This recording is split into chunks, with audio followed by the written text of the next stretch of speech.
Hello and welcome to TNA Top 10, episode 143, May 10th, 2026, and 143. That's the number of letters in the words "I love you," and that's what you should be saying to your mom, as well as pampering her today. And you'll notice our mom's not here, so who the hell knows how this is going to go, Andrew? Well, I'm on one today, Terry. The She's Yankees not got going to back swept. you off at all, so Yeah, the we'll see what Yankees got swept today, and I am not excited about it. I am once again firmly on the Fire Boone train, which I'll explain later in our program. Although I never really got off of it, I'm pretty sure he's he's managing for his job, and I'll explain that too. But anyway, yes, no, Allison was not feeling well tonight, so everybody, best wishes to her. Happy Mother's Day to all of our moms out here. That's right. And we're here, and this topic, most annoying driver habits. Sorry, first day with a new mouth. Probably is going to kick off a series of negative or more critical top 10 lists. It definitely is, because I've already got a slide about it. So, it is that means decided, it's folks.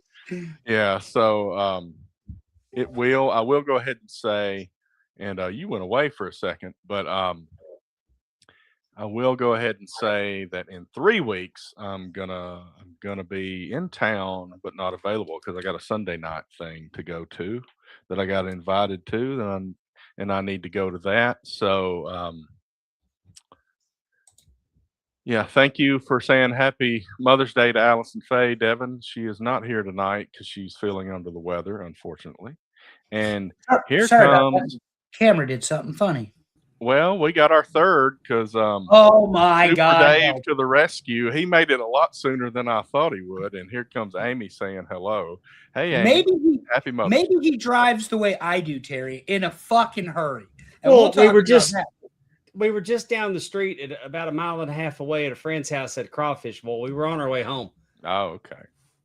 Well, don't rush on our account. It's Teps Day, you know. Well, we were rushing. We were rushing so I could watch this show. Oh, okay. Well, it's even worse. You got to be on the show. Yeah. As we were saying, Dave, before you jumped on, Allison is not feeling well. Traveled out of town, came home sick. How does that work, everybody?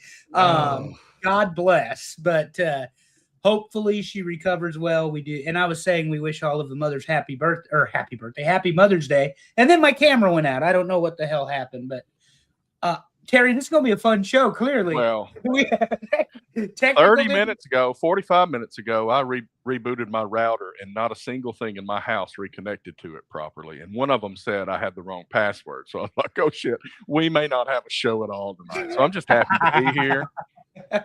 Well, this is a good one for me to be on because I drive professionally.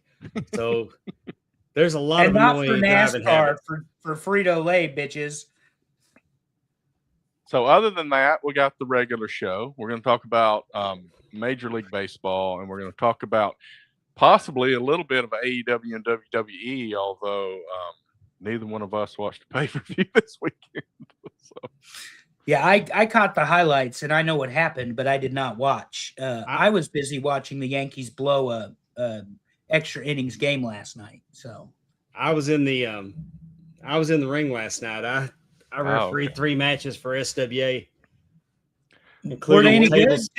Tell us about it without spoiling your own show for later this week. Well, no, I mean it was the main event was tables, ladders, and chairs match between the Riots and the Dumb Frost Boys, DFB, and this was they didn't just go to a tables, ladders, and chairs match. This is a personal issue that's been building up and building up and building up. And they had to find a way to keep the Frost Boys from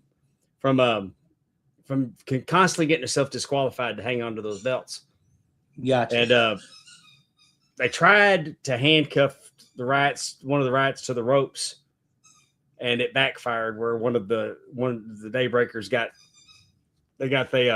handcuffed to their manager, and after a 450 through a table on Nate, it was they climbed the pole and got the belts, and it was 700 plus lost it. I mean,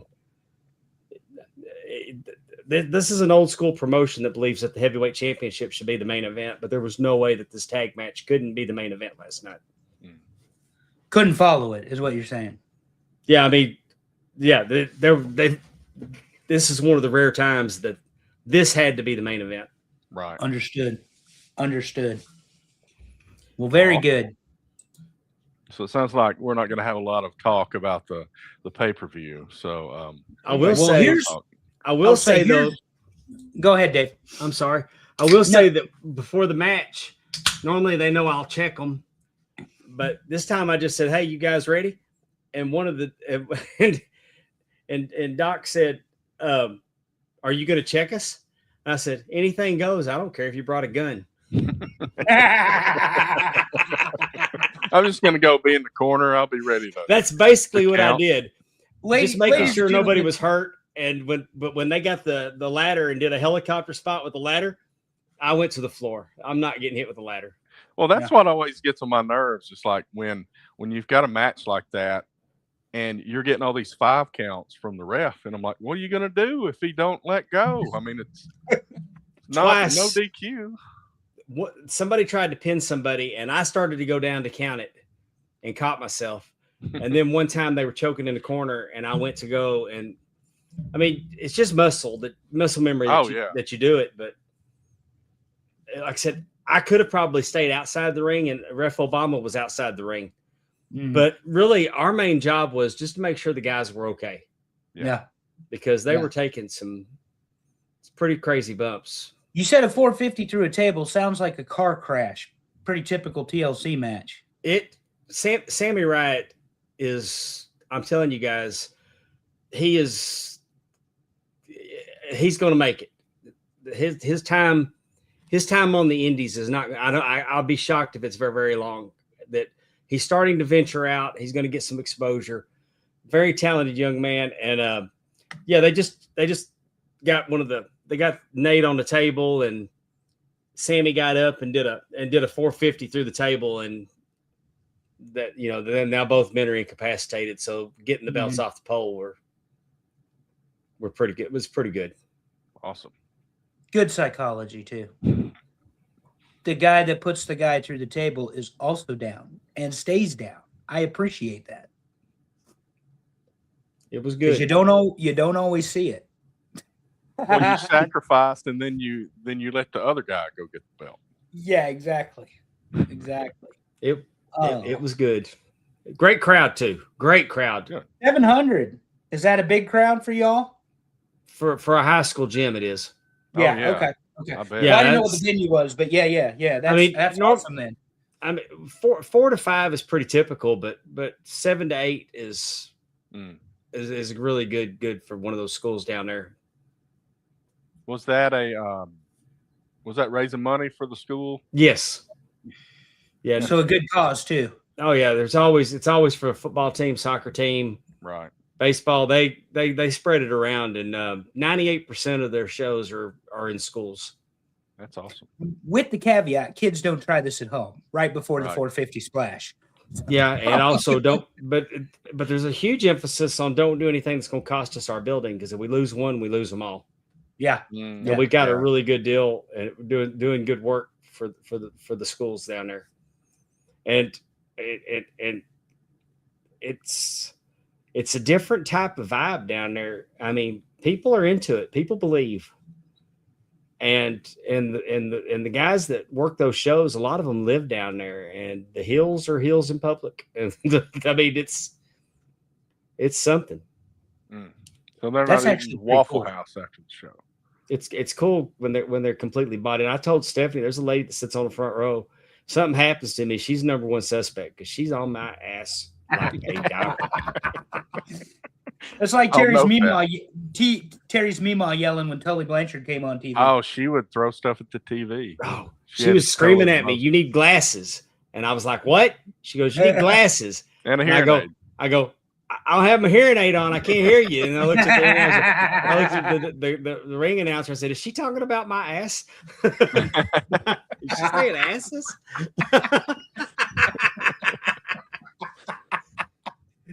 Oh, good stuff. Good stuff. So I take it Steph had a good Mother's Day. She did. She did. We Good. we went to church, went to her mom's house and had lunch and spent the day with the grandbaby, and her kids came over and saw her, and we polished it off at the neighbors for crawfish. That's awesome. Crawfish is fantastic too. I am Yes. all for a traditional, real deep South low country boil. It was good. Yeah. I saw some poor people shrimp comment over here from the peanut section, but no, crawfish are the real deal. And you can keep your shrimp at $87 a pound right now. So I don't think it's shrimp. I think it's like a underachieving lobster. yeah, pretty much. White trash lobster. Yeah. Well, Yeah. but they are so good. I mean, they really are. They are so good. My first time I I might ever pay had somebody to peel it for me, but they are first tasty. time I ever had a low country boil. My dad, his first project as the project manager of a hospital back in 1995. This is how long ago this was to put in a pneumatic tube system because that was a big deal then. And the guys that came in were from Louisiana, and they cooked the crawfish, and it was incredible. 10-year-old me had never tasted such sweet Cajun spices, and they were awesome. So very good. We've gotten a little creative now with what we're putting in there with the crawfish. Of course, you always got your sausage, corn, and potatoes and onions, but now we're getting where we're dropping mushrooms in there, hard boiled eggs. Yeah. And this year it's been Brussels sprouts. And Brussels sprouts soaking all that goodness up are incredible.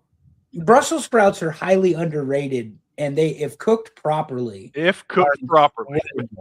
incredible. Oh. Well, the bigger they are, the more bitter they are. So I try to keep the smaller ones and cook those.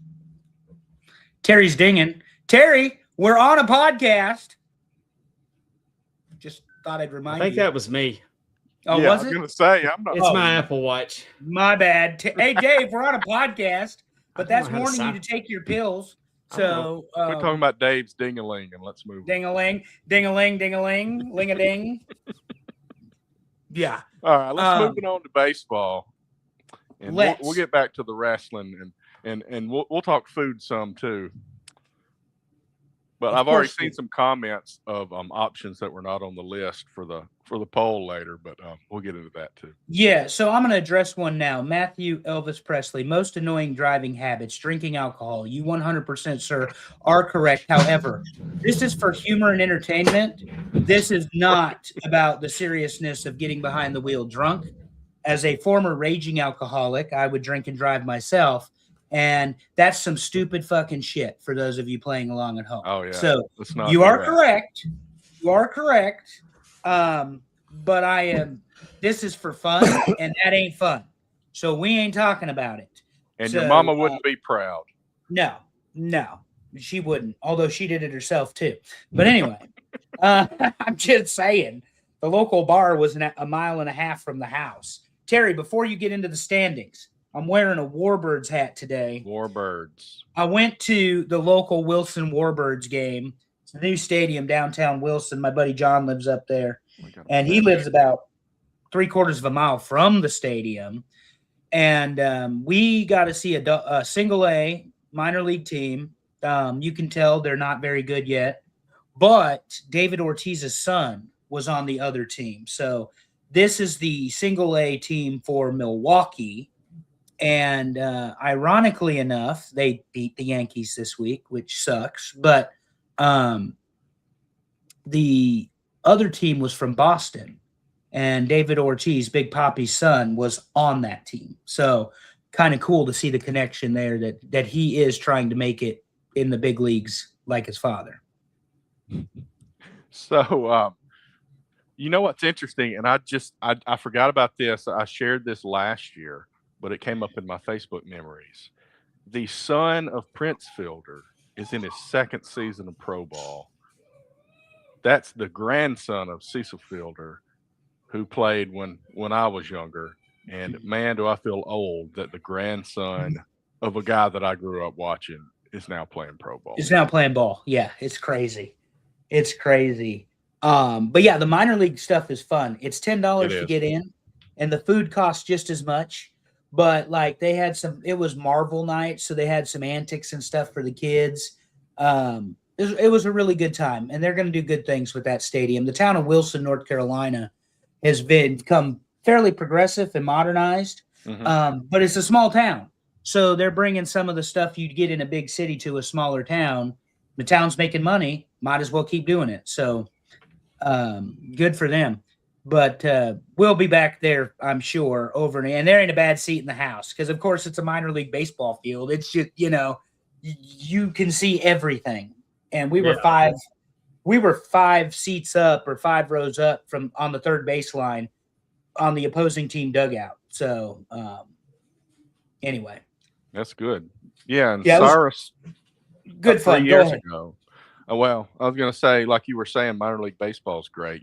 Obviously, I got my Bananas shirt on, which is a different category. But about 3 years ago, we went to the Trash Pandas, and they pulled Cyrus in, and they got him with the mascot before the game, and he said, "Play ball into the microphone." So That's you awesome. get to do things. You don't get to do things like that at the Braves game. Yeah, and Not very often. you said banana ball. My niece loves professional wrestling. She's a Chody fan. That's disgusting. I can't help that. I told her Roman's the only wrestler that matters in WWE right now. But she likes banana ball. She ain't never watched baseball in her life, but she likes to sing, and she's a very good singer. So since banana ball is just a concert during a baseball game, Oh yeah. she absolutely loves banana ball. I come home from work last night, her little ass is sitting on the couch watching banana ball, and she knows the players' names and their numbers, and she's singing along on the couch. I think it's fantastic. But she Yeah, don't know they shit don't about stop the baseball. music for pitches or anything. No. No, I promise you, my niece knows absolutely Party. nothing about baseball. So We had the Mississippi Fun. Mud Monsters. They're in their second season, and we'll probably get out to a few games this season. We had a good time last year. We didn't. It's just you don't slow down enough to get to go as much as you'd like. Yeah. Yeah. That's kind of our situation too. And Huntsville's a pretty big hockey town, and supposedly the hockey team here, the Huntsville Havoc's, like the most fun you can have out in Huntsville at night. But we've never been to see one of those. Everybody all right, talks about how great it is. first squirrel moment of the night. We want to shout out to one Mike Bober, who made ESPN for 8th grade gym class floor hockey. Mike actually did make ESPN. They did a highlight reel on ball hockey. They got a shot of him making a goal. And so congratulations, Bober. I actually watched hockey because it involved you. And I don't give a shit the Hurricanes are in the playoffs and I live in North Carolina. Because all of a sudden, everybody around here is a hockey fan, Dave. And I'm like, y'all don't watch hockey. You don't say a word about hockey till the playoffs. And all of a sudden, everybody's an expert on hockey. Yeah, exactly. Playoffs. Yeah, we're feeling a little low right now about hockey because our Dallas Stars did not make it past the first round this year. Yeah, I think I don't know if Carolina won last night or not. I know my brother-in-law and nephew were watching the game, but I don't know if they won or not. That's how much I pay attention. The game was on, and I don't know if they won or lost. Yeah. So when you said playoffs, I don't ever know it's the hockey playoffs until somebody says, "Hey, it's the hockey playoffs." Yeah, somebody said basketball was on the other day. I said, "Shit, it's baseball season." I absolutely do not care about basketball. I just saw a clip today of LeBron James throwing a hissy fit, and you never know if it's a new one or there's so many. But if I found out that Oklahoma's up on the Lakers 3-0 in the playoffs, and I'm super excited, and I'm hoping they get swept. Because then you can say LeBron and his son are the first father and son duo to ever be swept in the playoffs. Yeah, here's my thing. The days that I enjoyed basketball are long gone. LeBron James, Mr. Greatest Player Ever, whatever, brought the flop to basketball, and I'm not interested in talking anything more about LeBron James. Right. And then I turned the TV on to watch other basketball teams, and I couldn't tell you who the hell is on the team anymore. because they bounce around so much with free agency and trading and all the other stuff. So, Well, the Mavericks killed it for me when they traded Luka. Oh yeah. And they traded Luka to the Lakers. So Yep. Luka got hurt. I don't care because Luka don't play for the Mavericks anymore. He plays for the Lakers, so he's dead to me. Because he's a Laker. I don't like the Lakers. There's only one Laker I've ever liked, and that's Shaq. How you not like Shaq? You don't like Magic Johnson? No. I mean, I do now. Like you go, it's kind of like when they're retired, you'll start respecting what they did. Start forgiving them. Yeah, Yankees and Red Sox sit talking to each other. Yeah, but this in the fact that the Lakers and Ric Flair's triggered that Luka's hurt and giving him crap that he makes so much money and he's not in the playoffs helping his team, and I love it. I just love it. Is Rick drunk, or is the Alzheimer's finally starting to set in? That's what I want to know. I think he's drunk, but I mean, he's a 77-year-old millionaire living it all. I mean, leaving it all out here every day. I don't care what Rick's like any other sports fan. He comments about his team, and the only reason that he gets anybody says anything is because he capitalizes every word, and oh yeah, that's how you know it's really Rick, because he's got his phone set for that where every word's capitalized, and but he's a sports. At least it's not every other letter. Like all he does, and he's always been that way, is he gets up, he watches ESPN all day. He's huge. Yeah, and I'm gonna go ahead and correct you. He is not like every sports fan, because that bitch will bandwagon jump so fast. Oh God, yes, he's a fan of everybody. I'm gonna say Ty Domi. When Ty Domi's kid played for the Stars, all of a sudden Rick's at the AAC wearing a Stars jersey, supporting Ty Domi's kid. And I'm like, oh God, we just got to kiss to death. We're out this year. Yeah, you're done. Bye. I love Rick, but when he jumps on your bandwagon, you are not gonna. I mean, stay on the Lakers bandwagon. A little bit of a baseball standings update. You know, these are always as of yesterday, because I'm not busting my butt to update the standings on this page right before the show starts. But Braves with a hefty lead over the Nationals. The Yankees are actually a game behind the Rays now. Pretty much, I think Dodgers and Padres are tied for the West lead I saw. And the Cubs are in this one that shows them with the same record as the Braves, but I think the Cubs may have lost and the Braves won today, so the Braves retake the top spot in the league.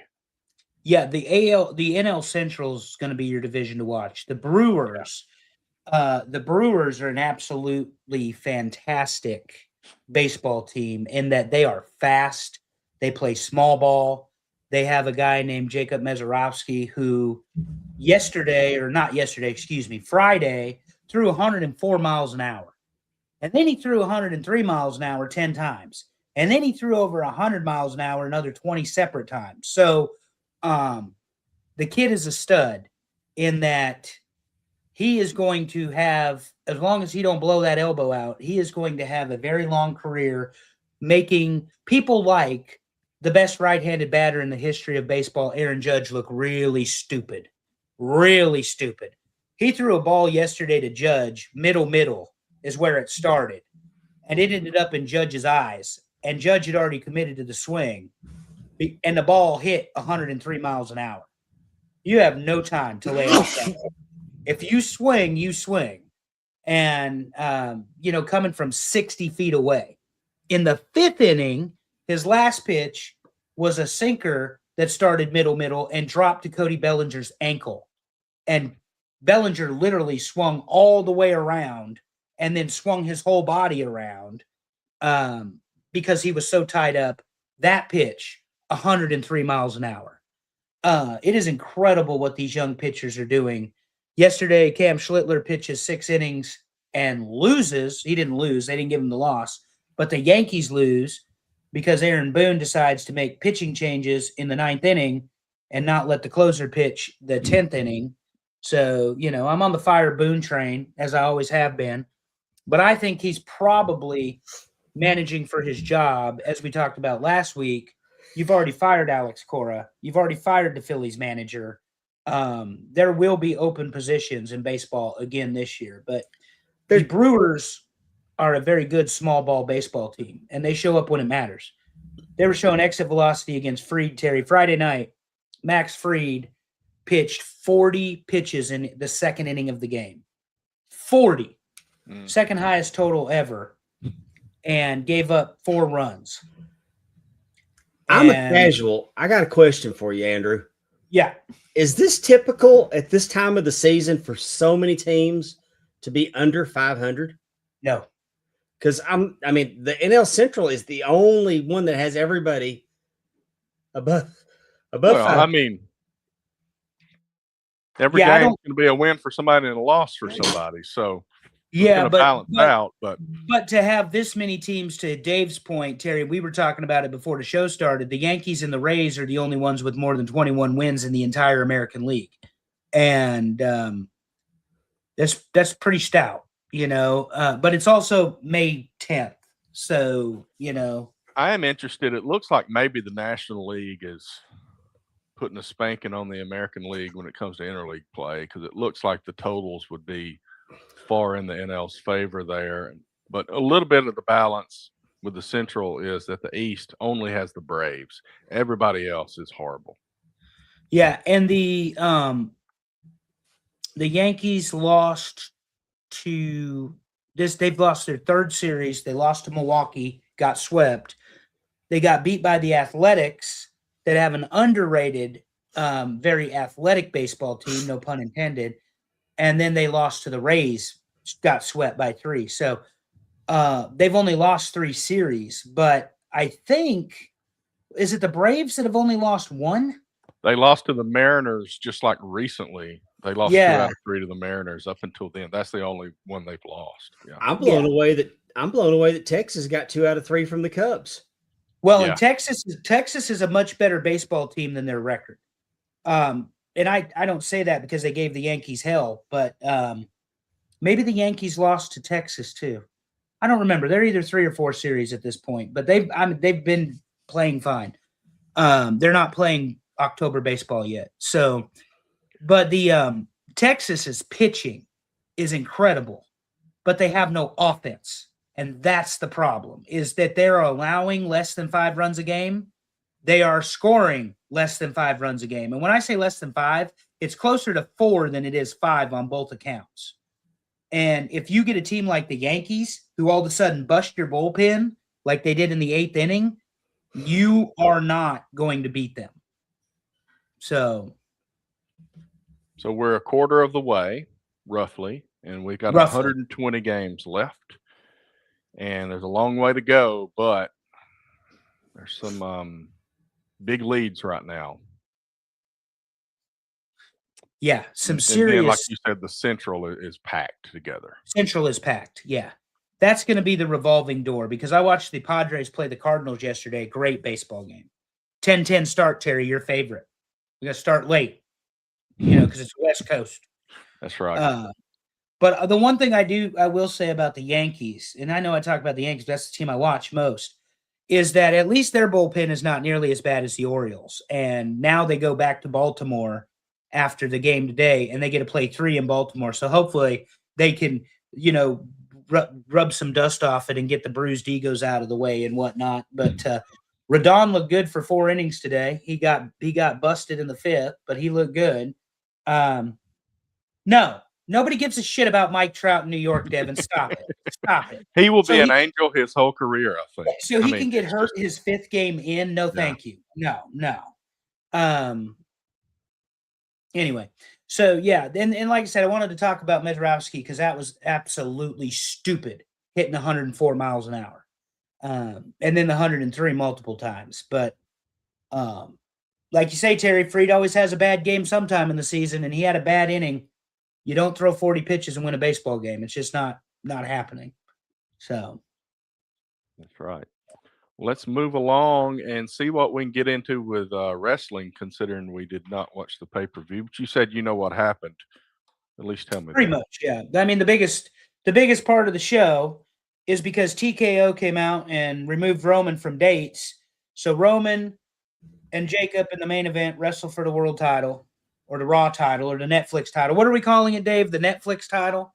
Calling it the Netflix title? Is that fair? Not Chody's title. That's the Netflix. That's the Netflix belt. Yeah, so the Netflix belt, and they're wrestling for the Netflix belt, and are they actually calling it the Netflix belt? No, that's us. I was about to say because I have heard that kind of crap elsewhere, but the WWE has not. Okay. Yeah. So the Netflix it's the world belt, and it's being defended all over the world. So, yeah, I mean, it is what it is. But you got the champion of Netflix, and you got the champion of the USA Network, right? I mean, yeah, because they don't tour. I mean, all they do is a TV show. They don't have house shows anymore. Yeah, no. And Roman gets the advantage. Spear, Superman punch, 2 count. Spear, 2 count. Can't put Jacob away. Finally puts Jacob away. And Jacob Fatu goes nuts at the end of the match, puts Roman Reigns out. I love it. So they're doing it, though, Dave, as we know, because we're smart fans and we unfortunately pay attention to the internet, because TKO decided they're not going to pay Roman to show up to work. So now they got to take him off TV. And that's why they did it. So you can't bitch about a part-time schedule for your world champion who was committed to be there through the summer when the boss pulls the plug. Well, I mean, it ain't important. Because on this show, we do not disparage the name of Roman Reigns. Well, I mean, if he wasn't too good to fly like everybody else and not have to be the private jet requirement, he'd probably be on that tour. But you going to tell John Cena he couldn't fly on a private jet? You going to tell Ric Flair he couldn't fly on a private jet? You going to tell Stone Cold he couldn't fly on a private jet? What about one of them that they couldn't fly on a private jet? Well, I think we're seeing a shift in the WWE. They're shifting to the younger guys, and who knows what happens next. Well, they're getting away from some of the way things were done. Yeah. If you're going to fly Roman to 3 Raws in June overseas, you're paying $1 million a pop for private to fly that plane. You're cutting $3 million off the P&L, and we know that this is corporate wrestling. Yeah. But I think they made a mistake. They should have put the belt on Jacob, because you got Night of Champions coming up, and who wants to see Cody and Roman again? I don't. Right. No. Right. So I mean, this would have been a good time. Like, put it on Jacob. Roman don't need it. And honestly, between the two belts, I think the world belt's beneath Roman. Generally speaking, I don't think I want to see Cody at all. But that's just a general comment. Let's talk about independent wrestling, Dave. Okay. During the pandemic, one Danhausen became very popular and an internet darling. Yes. And is actually a much better wrestler than people think he is. Because he never wrestles. But he did the whole money thing online and video. Well, he got a match, Terry, at Backlash, and they won. And it was a nice little gimmick match, and they won. But the Danhausen, I should not like. I am an old school NWA wrestling fan. Yes. That was fine with Ole dropping the knee on somebody's stretched out arm and that being the finish, to a tag team match. Or watching Harley hit the pile driver one time, then that was it. That we were done. But I really like Danhausen. And it's just a guilty pleasure that I really, really, really like Danhausen. Well, they're not insulting our intelligence with Danhausen. Right. It's like a gag, and we know it's a gag. And, I mean, I actually liked that. I saw a clip of it. The clone machine, and it opens, and a mini walks out. And even Danhausen looks at the camera and goes, "Oh, shit." Mm-hmm. So he even sold that this didn't work. He didn't get, so he got the mini housing, and I mean, it's funny. And I crapped on that he came out of the box. Yeah. But look how successful it's been. And I don't know if they made him, well, I mean, they didn't make him this successful. They put him out there and people ate it up. Yeah. And they're going to squeeze that as long as he's producing merch sales and being entertaining, they're going to put him in that spot. But it's just, I get it. It's campy. Batman 66. They call it Grindhouse. And when I did a little research about Grindhouse, I completely get that. But the whole Danhausen song and the girls on when he came out with, and then the minis, the whole thing feels like Batman 66. Yeah. And if you get the joke, it's okay.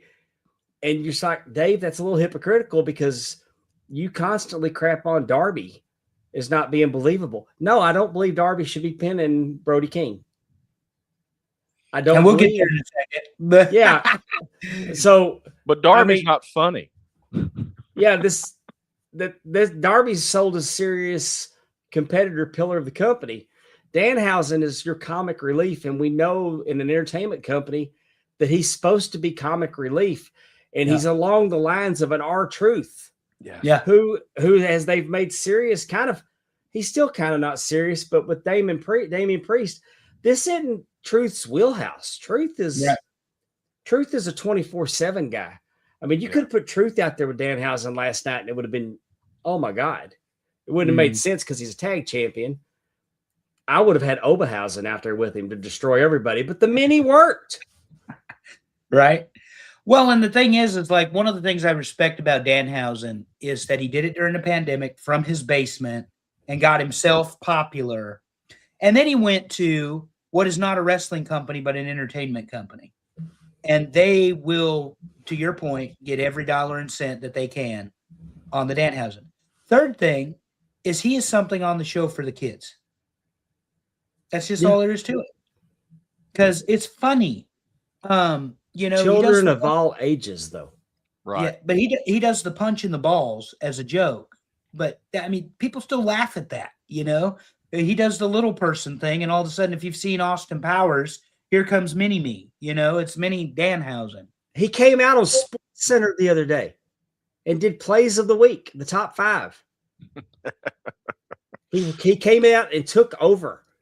Yeah. And then put the bonus one in there of him punching Miz in the dick. Yeah. But I mean, he came out and he was like doing like he had been doing it his whole life, calling the plays, calling them Housens, and it just making fun of it's genius. Yeah. And it really is working. And WWE and their partnership with ESPN is only going to make people like him, not like him, but in using that platform, they're going to be able to get better and better at it, And he's incredible. He's very creative. He's funny. I mean, the stuff it's funny to me. It shouldn't be funny, but it's funny. And seen his wife, he's a hell of a salesman too. Yeah, I'm good with it. He sold somebody at TKO to give him a contract. Yeah. And when you think about how incredible that is, that they didn't change him. No. Nope. Right. Same name, same gimmick, same outlook, or same outfit, same attire. Yeah. You don't have to change everybody. And they were smart enough. And maybe they knew they could bring him in and put him in a position to sell some merch. Yeah. Well, and WWE, make no mistake about it, even when Hogan was wrestling, it's always been dollars and cents. Right. The only thing is back then wrestling sold. Wrestling made the money. There's always been some not the form. TV rights. Not, Yeah. There's always been some form of comic relief. Even if it was just things that The Rock said, which was more the main event portion of the show.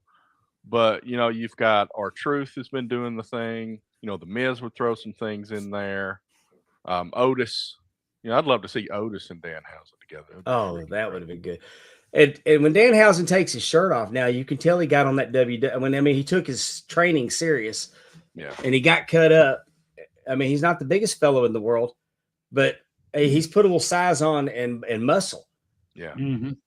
He didn't, he didn't look like the beanpole. And no, but how they couldn't find something for him to do on the other channel. It's incredible. And it's Tony Khan not seeing what he has, and he's done it over and over again. It's great. We got these people, they're coming in, blah, blah, blah. We use them 6 weeks, and then you don't see them again. I I send a text that says that person still works here when you see them 6 months later. Like, oh, okay, they're still Right. here. You know? I'd like to know who it is in WWE creative that gets it. That gets it and was able to sell it. Was it Bruce? I can't imagine it was Triple H. It would not shock me if it was Triple H, though. And here's why. DX was a comedy act with two very good professional wrestlers. It's true. Yes.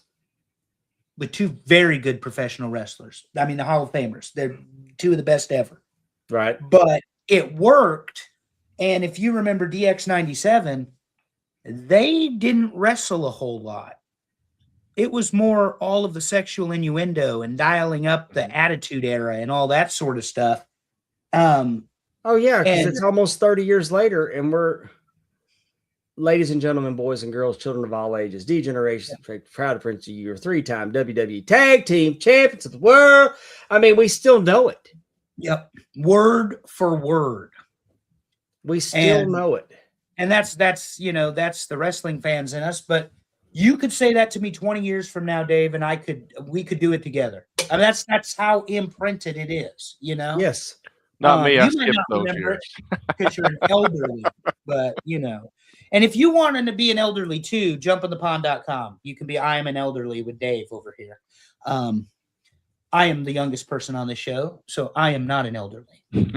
I am a child. And anyway, I guess Asuka and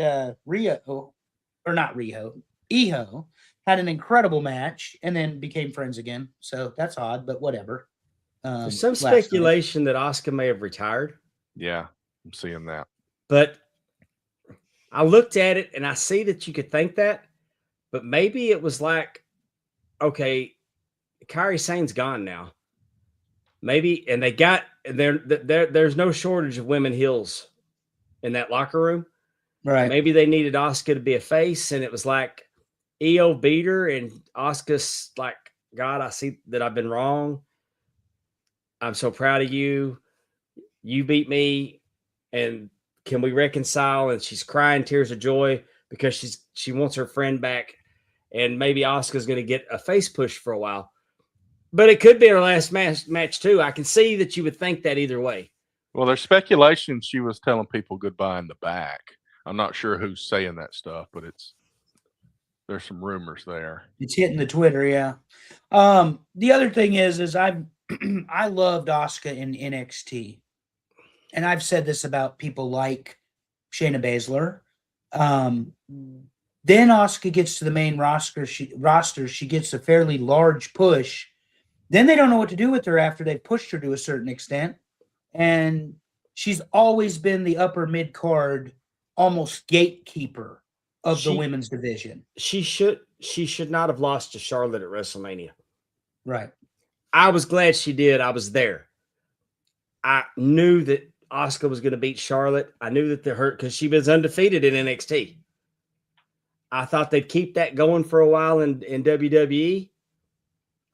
There's people that were chanting for Asuka. I was chanting for Charlotte.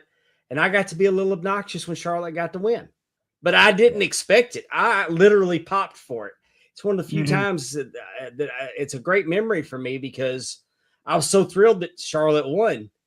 But in my knowing how it works mind, it was such a misstep that they should have kept her as, I mean, they did the same thing to Solo. They neutered Solo. They shouldn't have done that, you know. There's some things you need to let it continue, let it roll. And I've always felt like for some reason that they didn't know what to do with Asuka.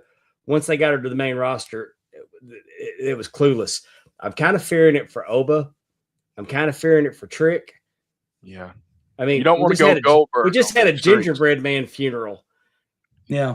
And I'm trying, I mean, really, I'm thinking that Trick should be, you know, he's Ric Flair and Gino Hernandez to me, all rolled up into one.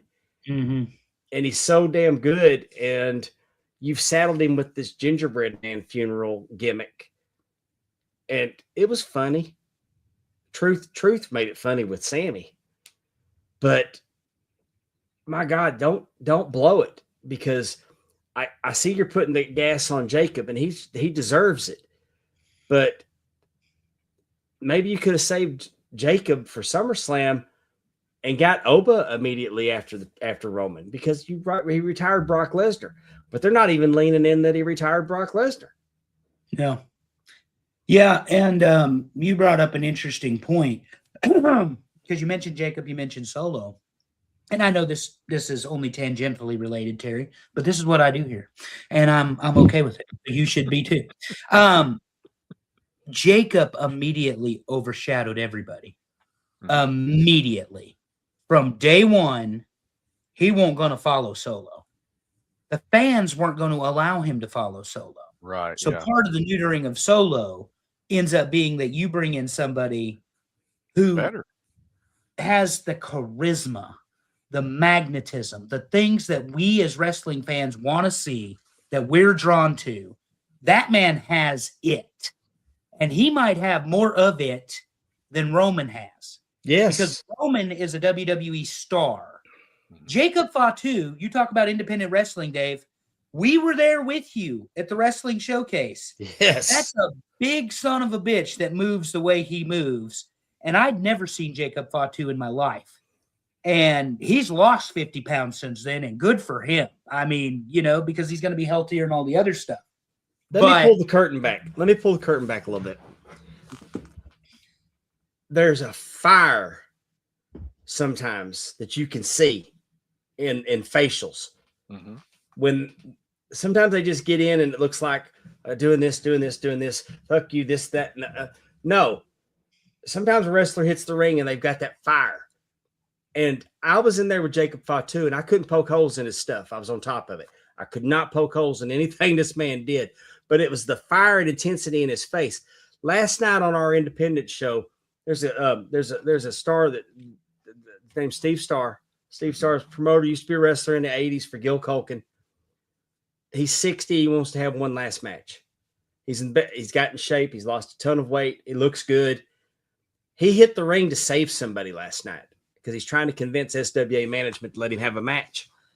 He hit the ring to save somebody last night, and I popped because the fire, I saw it. Oh, yeah. And I'm like, I told him, Steve, you need to show these young guys how to get that fire when they're doing things, because when you see it, it's so much different. Yep. And that's what Jacob Fatu has. Yep. And I think that I'm not down in Roman's background. I'm saying that Roman wasn't an indie darling. Fatu is hungry because he's been there, and he didn't get to come in immediately. Right. He didn't get the welcome mat. And when he got there, there's lots of restrictions put on him too, because of his background and the mistakes of youth. I'm so high on Jacob Fatu. Solo should have, but when I say the neutering of Solo, they should have never made him Temu Tribal Chief. He was a monster, and he should have remained a monster. You could have put anybody else into that position, but you did not need to do that to Solo, because Solo was a believable badass. Because you always believed that if Solo snapped, Roman, the Usos, Sammy, nobody was going to be able to handle him. Right. And then the other night he cowered and moved over behind the announcers. And I'm like, man, why are you cowering? It breaks my heart that. Well, it always annoyed me, bringing it to a larger star. When you think of Stone Cold, in your face, DTA, don't trust anybody, stunner, beer bath, blah, blah, blah, badass. That's the bottom line, because Stone Cold said so.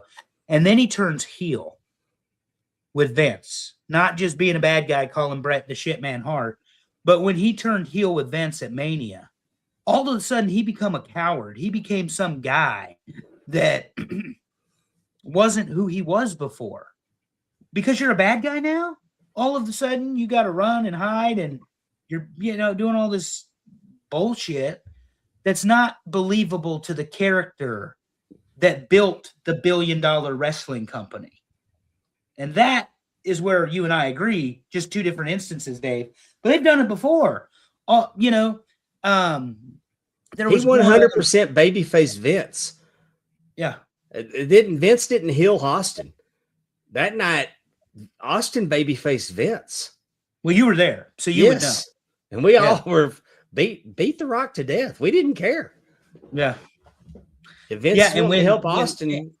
And they should have known they had something when the next night on Raw, because you know The Rock's going away to make the movie, and Triple H comes out in the cage, and he and Austin beat down The Rock and become the two-man power trip. They had something because the fans weren't booing. They were cheering for them beating The Rock up, to your point, just like in Houston. So Triple H went in the heel against The Undertaker in Houston. No, that was a great match. That is an underrated WrestleMania People were into Triple H. I was wearing a Triple H shirt, the one with the cut off sleeve. I mean, it was the black and it had the silver sleeve and the H with the iron cross on it. And I was wearing Triple H gear at WrestleMania 17, and Motorhead played him to the ring. He was not a heel. Yeah, and it's amazing to me where all of a sudden they become. You know, you turn heel and all of a sudden you're a chicken shit. Like the other example is Hogan. He goes from the red and yellow who can't get beat to the black and white, and all of a sudden he needs the 18 guys in the NWO to protect him and keep him from losing. Right. The story doesn't actually make any sense. You know, of course, back in 1996, none of us gave a shit because wrestling was good again. But it's the power of good overcoming evil. That's why Hogan couldn't do it when he switched. Hogan is, oh my God. I ain't even watched the documentary yet, but my buddy told me about it. So yeah, I'm 2 episodes in. We won't say too much on this show because I know that Dave and Amy. It's an easy watch. I'm 2 episodes in. I got 2 more to watch. And that's what I can't wait to watch the other 2. And but the first 2 were easy, and the only reason I didn't watch all 4 in one sitting is because it was getting late. I get up at 3:00 in the morning. Yeah. And like I say, on the wrestling, I think what was the other thing that happened? We had the only other thing on the show. I just lost it. Oh, Trick Williams won. Thank God. Sami Zayn did not win the Intercontinental title, or U.S. title. Which one is it he has, Dave? U.S. title. That's right. Because Penta has the Intercontinental title, or he did. I am only a casual viewer at this point, and I only watch things that interest me because there's too much damn wrestling on TV in the week. There just is. Too much of it. And so much of it's recycled. But I really appreciate you bringing some of that to light with Jacob, because I agree with you. The guy has it. And sooner rather than later, Jacob Fatu will be raising a world title of some kind. And oh yeah, definitely. I wouldn't be surprised if it's not at SummerSlam, because who else? It's got to be sooner. Man, you put Oba on a course for Jacob at WrestleMania next year. Oh man. And let Jacob eat. Let him eat. I mean, he is so good. To your point, he's so believable. And the one thing about heels when we were kids is you believe they will really hurt or kill you. That's not a thing in wrestling anymore. But, I think if Bruce was the one who coined it, that's bullshit, that's bullshit, that's bullshit. But damn it, that was real. Speaking of that, was real. See when Jacob Fatu comes to the ring. So are we going to have a draft and Braun Breaker get him over to the SmackDown side to go after Cody? Well, that was the other thing. They had the Rollins and Breaker match, and Breaker won the match. And I think it's great that Rollins is becoming the statesman who realizes he has no more mountains to conquer in the WWE, and he can help put over the younger talent. Breaker is a natural freak athlete that is just fun to watch. And Seth Rollins is a ring general. People don't look at him as a technical wrestler or put him in the category of the Bryan Danielson or the Randy Orton or even the Cody Rhodes. But for my money, Seth Rollins is as good of a professional wrestler as we've seen in a ring since a Chris Jericho, prime, Chris Benoit, prime, Kurt Angle, prime. Maybe not. Angle was really good. But he could wrestle those guys in a different era and be just fine. I was thinking Brad. I was thinking of like the talent level of a Brad Armstrong, of of a Ric Flair, of a Tully Blanchard, of a Gino Hernandez. You could put them in there for the side for that body style for a Terry Taylor, of a Magnum TA. He's along that line that he can be the guy, but he can also be the guy that makes the guys. Yep. Yeah, and he's very good. He is very good. The biggest thing is him to keep healthy at this point because he's starting to put some miles on that body. And let's face it, when he was Tyler Black, he was wearing it out in Ring of Honor, Right. So age does no jobs, does it, Dave? It will catch your ass. You ain't got to tell me. To your point, Dave, you were talking about. It got called out to me today that I make noises when I get up off the couch. I didn't even realize it.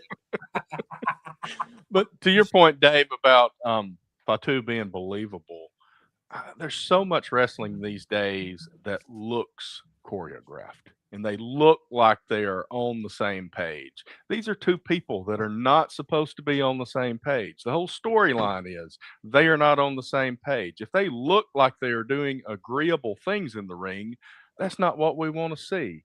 And one thing that really burns me up is when I see some move, and I can tell most of the effort came from the guy that's going to be laying on the mat.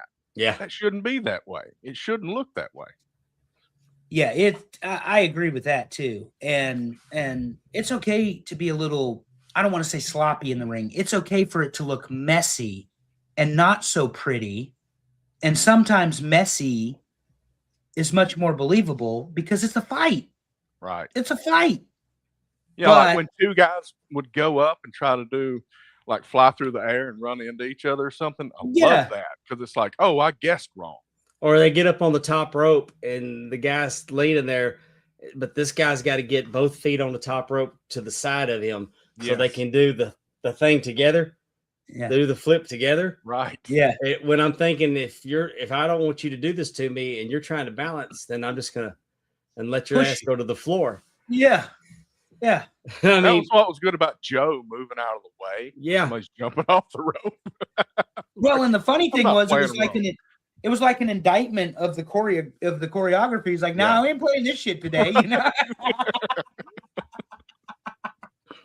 But no, as I say, very good, very good. And from what I understand and the things I saw, Backlash looked like a fine pay-per-view. I mean, WWE doesn't put on bad programming. For some hardcore wrestling fans, it's boring.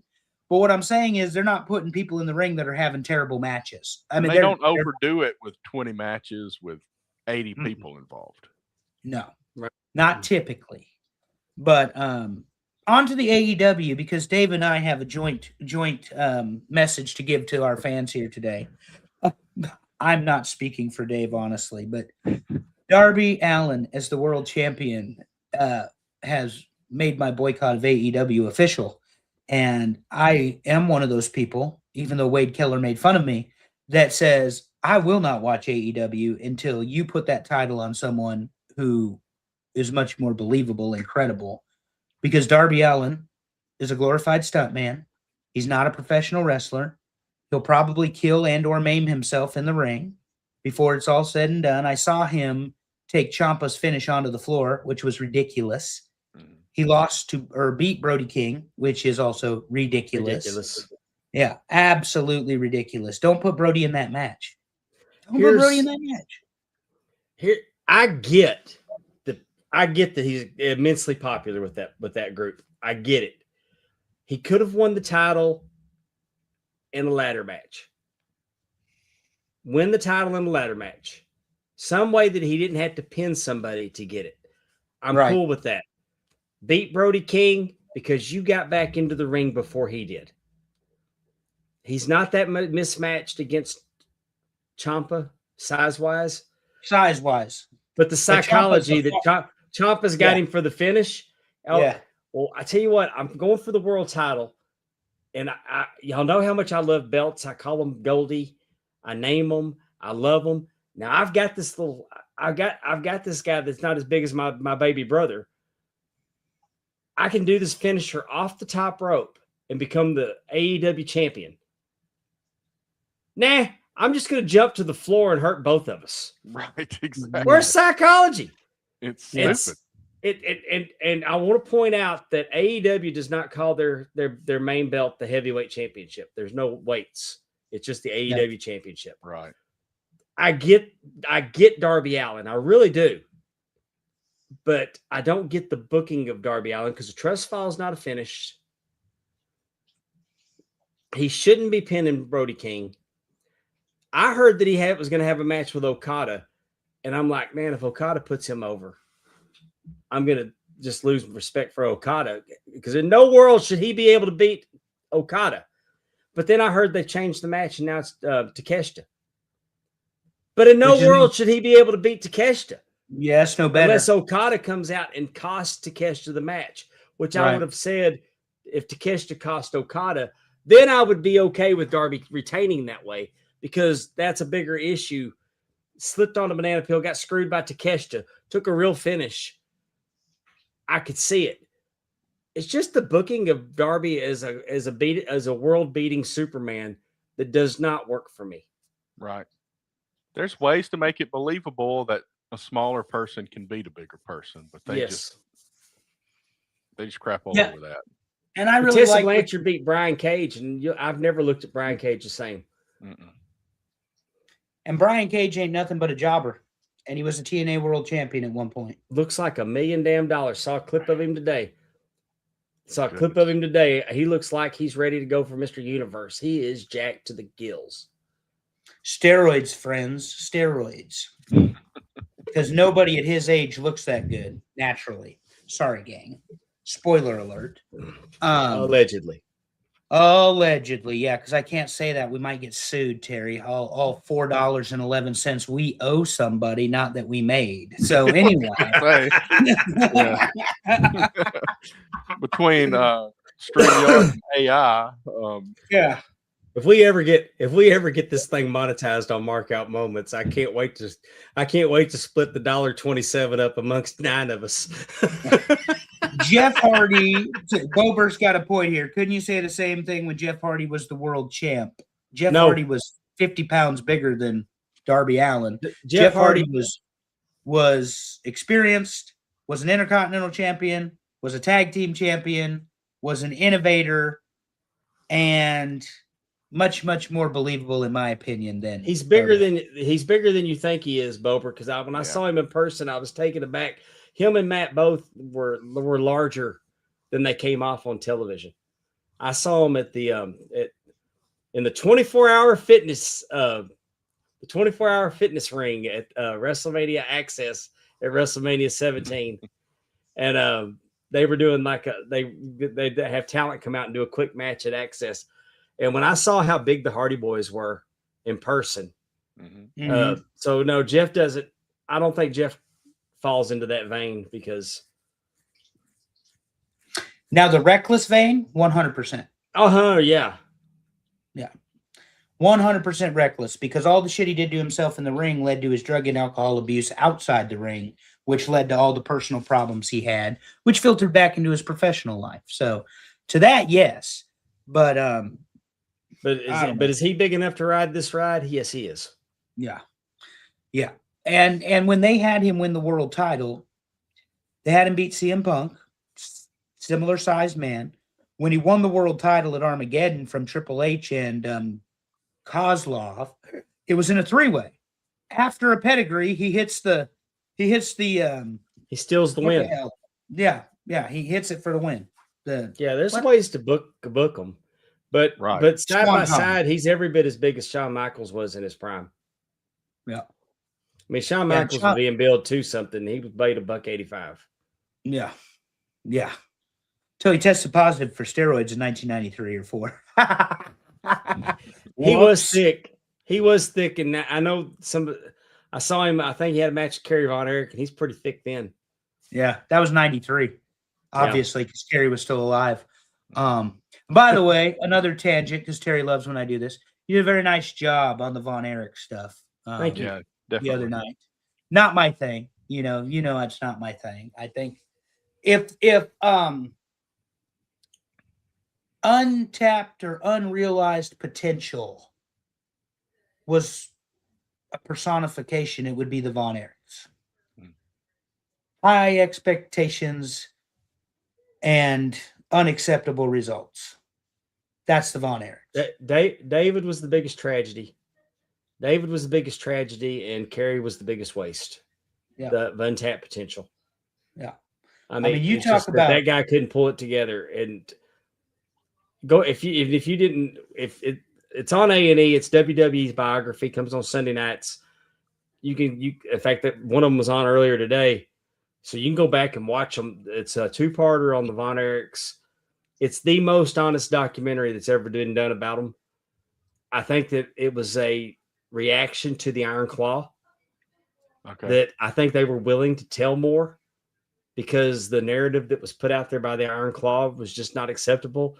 And I think this was an initiative pushed more by the kids and the grandkids than Kevin. Yeah, you said that the other day. And like I said, I listen to all your shows, you and Amy. You guys do a great job. Thank you. And are the reason we are here on Markel Moments. So that's a fact. But I just think it was, well, you were talking about it, and I'm just thinking about it because we've all seen that wasted athlete, that wasted potential. That Kerry Von Erich was good enough to wrestle with 1 foot. That's pretty damn good.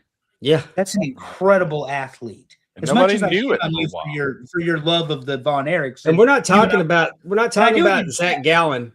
Yeah, we're not talking about Zach Gallen taking his leg off and bouncing.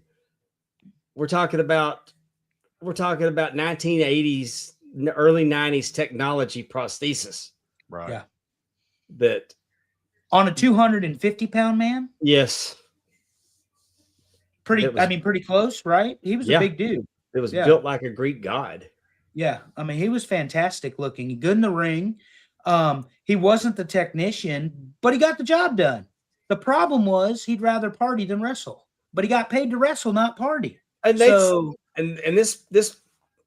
this documentary, I mean, that was the one thing that Kerry was. He was a party animal. Mm-hmm. Everything went. He loved to party. He's a people pleaser. Well, and like when you think about it, I'm not being a smartass. There's that picture in WWE in the 90s. And I mean, there's that meme. It says, if you don't like wrestling, or if your friend doesn't like wrestling, show them this. And it's a picture of the Ultimate Warrior, the Legion of Doom, and Kerry Von Erich when they did the Survivor Series match. Yeah. The Warriors or whatever. I see 4 drug addicts. There, I mean, so he's also surrounding himself with like-minded people like Hawk, like Warrior, like Animal, that are as interested in getting fucked up as they are getting paid. Yeah. And Hawk may have been worse than Animal, but Animal did it too. And the Ultimate Warrior is just a shitbag. So even though we all were Ultimate Warrior fans, him and Kerry were friends in world class. Mm-hmm. Because you can look and tell they loved to work out together. Yeah. Yeah. When he was the Dingo Warrior. Do I have that right? Yeah, he came in as the Dingo Warrior. The Dingo Warrior, yeah. But yeah, no, I like to give Dave shit about the Von Erichs, but it was a very, very good show that you and Amy had on the Von Erichs. Yeah, I agree. And I'm ready to put it all behind me because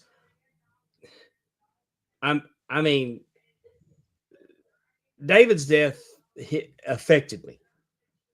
Had never been affected by a celebrity death before that, and I've never been affected by a celebrity death since then. Mm-hmm. Not like that. But hearing the stories, and I've lived in the area and went through it, and you've heard the stories over and over again. And I guess I'm tired of hearing the stories, but I'm glad I got to hear things that I didn't know, see clips that I'd never seen. Mm-hmm. Yeah. But now I think I've got an understanding and I'm ready to go forward. And this is not an issue that needs to be rehashed again. Yeah. And it's like, get it right, then shut up about it and we'll move on. And I think that they finally, whether they wanted to or not, it's out there. Yeah. Yeah. Fritz wasn't as bad as everybody thought he was. Doris was the hard ass. But they were all more worried about public perception than they were worried about their perception, their image. I'm quite certain that when Carrie got pulled out of rehab, that probably, and I don't know this for a fact, but the news director at the NBC affiliate in Dallas was Scott Murray. He had an incredible relation. The Von Erichs had an incredible relation. Fritz did with the local media. And I think he said he probably heard it, called Fritz and said, "Hey, we're hearing this," and knew that Fritz didn't want it out, and Fritz got him out of rehab. And that's wrong. Bruce says that Vince wanted Carrie to be an inspirational story, and Carrie was in for it. And Fritz convinced him, then pulled the plug on that because of public perception. And can you think of the feel-good story Carrie Von Erich would have been? Especially in the 90s. Yeah. But one thing I appreciate, Dave, about your love for the Von Erichs is it's very similar to my love for Nebraska football. And I say that because I grew up in an era where they didn't lose football games. They beat the shit out of everybody. And now I live in an era where they don't. But we were there. We witnessed it. We experienced it. We lived it. And it was your first love. And you ain't ever going to give up on it. But you don't want to hear about all the ugly things. Like for the last 10 years, they couldn't find their way out of a fucking paper bag. Right. And they used to be the best running team in the country. So, I get that part of it. And hopefully you did find some catharsis with the new biography, where there was what would we call it? Reconciliation of the stories that have been put out there. A balancing, if you will. But Andrew's right. That was really good. I like when you guys dig into documentaries or movies or things like that you find. We appreciate that, and that's going to be the model of our show going forward. Is we're really going to double down on nostalgia. We'll touch on the current a little bit, but it'll never be the main focus. Okay. I mean, like I said, next week it's the Four Horsemen documentary. We'll cover that. I mean, I want you to cover the self-destruction of the Ultimate Warrior, just so we could all laugh together. We could, because I probably have a different take on the Ultimate Warrior. I didn't. hate the Ultimate Warrior. No, he called WWE burying him though in that documentary. Where they all said what a dickhead. Oh, you're talking about that one, yeah. But I wouldn't have a problem covering the Ultimate Warrior just because I liked him. He was the Dingo Warrior. Yeah. And he went to WWE and he beat Hulk Hogan. He was our guy. I was for anybody that wrestled against Hulk Hogan. We didn't find out what a raging asshole he was until later. Yeah. I mean, this is revisionist history. This is hindsight. But at the time, I mean, even Conrad says that he loved the Warrior, and then he found out that the guy was a piece of shit. Yeah. Well, tried to scam him. If you were a real wrestling fan, you were an Ultimate Warrior fan, and if you tell me you weren't, you are full of shit. Because everybody, the Ultimate Warrior against Hogan, the minute he hit the music, he'd run to the ring, he'd hit the ropes, and I mean, everybody was into it. They had the perfect package. And he was the original Goldberg. The matches weren't going to be long, but he was there for the crowd. He was there for the buzz. He was going to get everybody up off their asses, and it was over. So pay attention. That's like that Honky Tonk Man match where he won the Intercontinental title. 26 seconds or whatever it was, and 20 of them were him getting to the ring. Look on Honky Tonk's face when the music started. Yeah. Great. It's so good. So good. Hey, and I'd make the argument that if Honky Tonk Man would have been a few years later, after when the steroid trial hit, he may have had a more prominent role. I mean, you can't scoff at the Honky Tonk Man's run because the Intercontinental title just wasn't a gift they give anybody. Right. So I mean, he had a good run, but could you imagine when all of a sudden it's not the land of the giants? There's no telling what his position in the company could have been just a few years later. All right, so we'll get into what's coming up this week on your show a little bit All later, right. but it's not that we hadn't for 20 minutes, but we do love it. We wanted to make sure we talked about that when we had the opportunity to get Well, you I on. appreciate Here. it. So thank We you got for some bringing really that good up. ideas. There's good stuff coming. I had a wrestler pitch an idea to me last night, and it's been on the show and it was a good episode just because we were just talking about old wrestling, and those are the best shows. And he wants to talk about world class without the Freebirds and the Von Erichs. He wants to talk about all the bit players, the What else? mid carders and enhancement. And I Missing think that's link. a great idea. So he wants to talk about Memphis. Is that what you're saying? No, world class. Yeah, Memphis.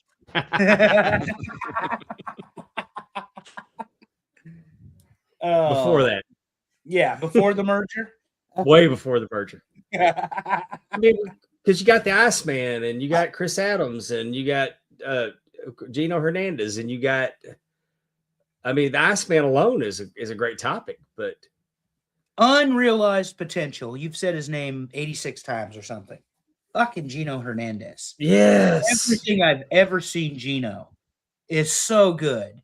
And because I love heels, as you all know, and you talk about the level that he could have been of a perfect, a rude, a Hogan NWO heel, and Gino was doing it, but he didn't make it big yet.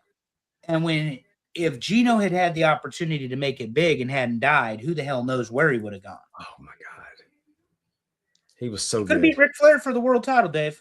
That's legit. Could have Could have replaced beat Flair. Ric Flair for the world title. Oh yeah, could have replaced Flair and the Horseman. Yeah.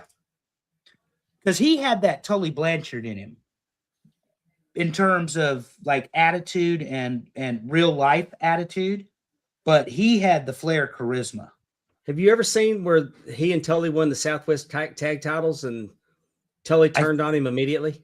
I think you suggested it, and I watched it one time. Yeah. Yeah. Just that work. It's just so good. But you said Tully. I don't know why I didn't think of him. What an incredible heel. Oh, An yeah. incredible heel. And I get that you had Ole, and you had Arn, and you had Flair, and you had Barry, but you talk about the flashpoint of the Four Horsemen is Tully Blanchard. Yeah, It wasn't any don't of the tell rest Amy. of I enjoyed Tully more than I enjoyed Arn. Well, she's Yeah. right in the audience right now, so I she know. heard I know. She's behind, though, because we already got to the Tully and Gino were tag partners, Amy. Come on now. Anyway. that. That's But no, it's like I said, it's fun to watch. You guys are great listen, and but I know Gino is who interests me, as especially as somebody who had all the potential in the world and it just never materialized. Well, I mean, it materialized, but not the end game. We never got to see how good he would have been. Oh, yeah.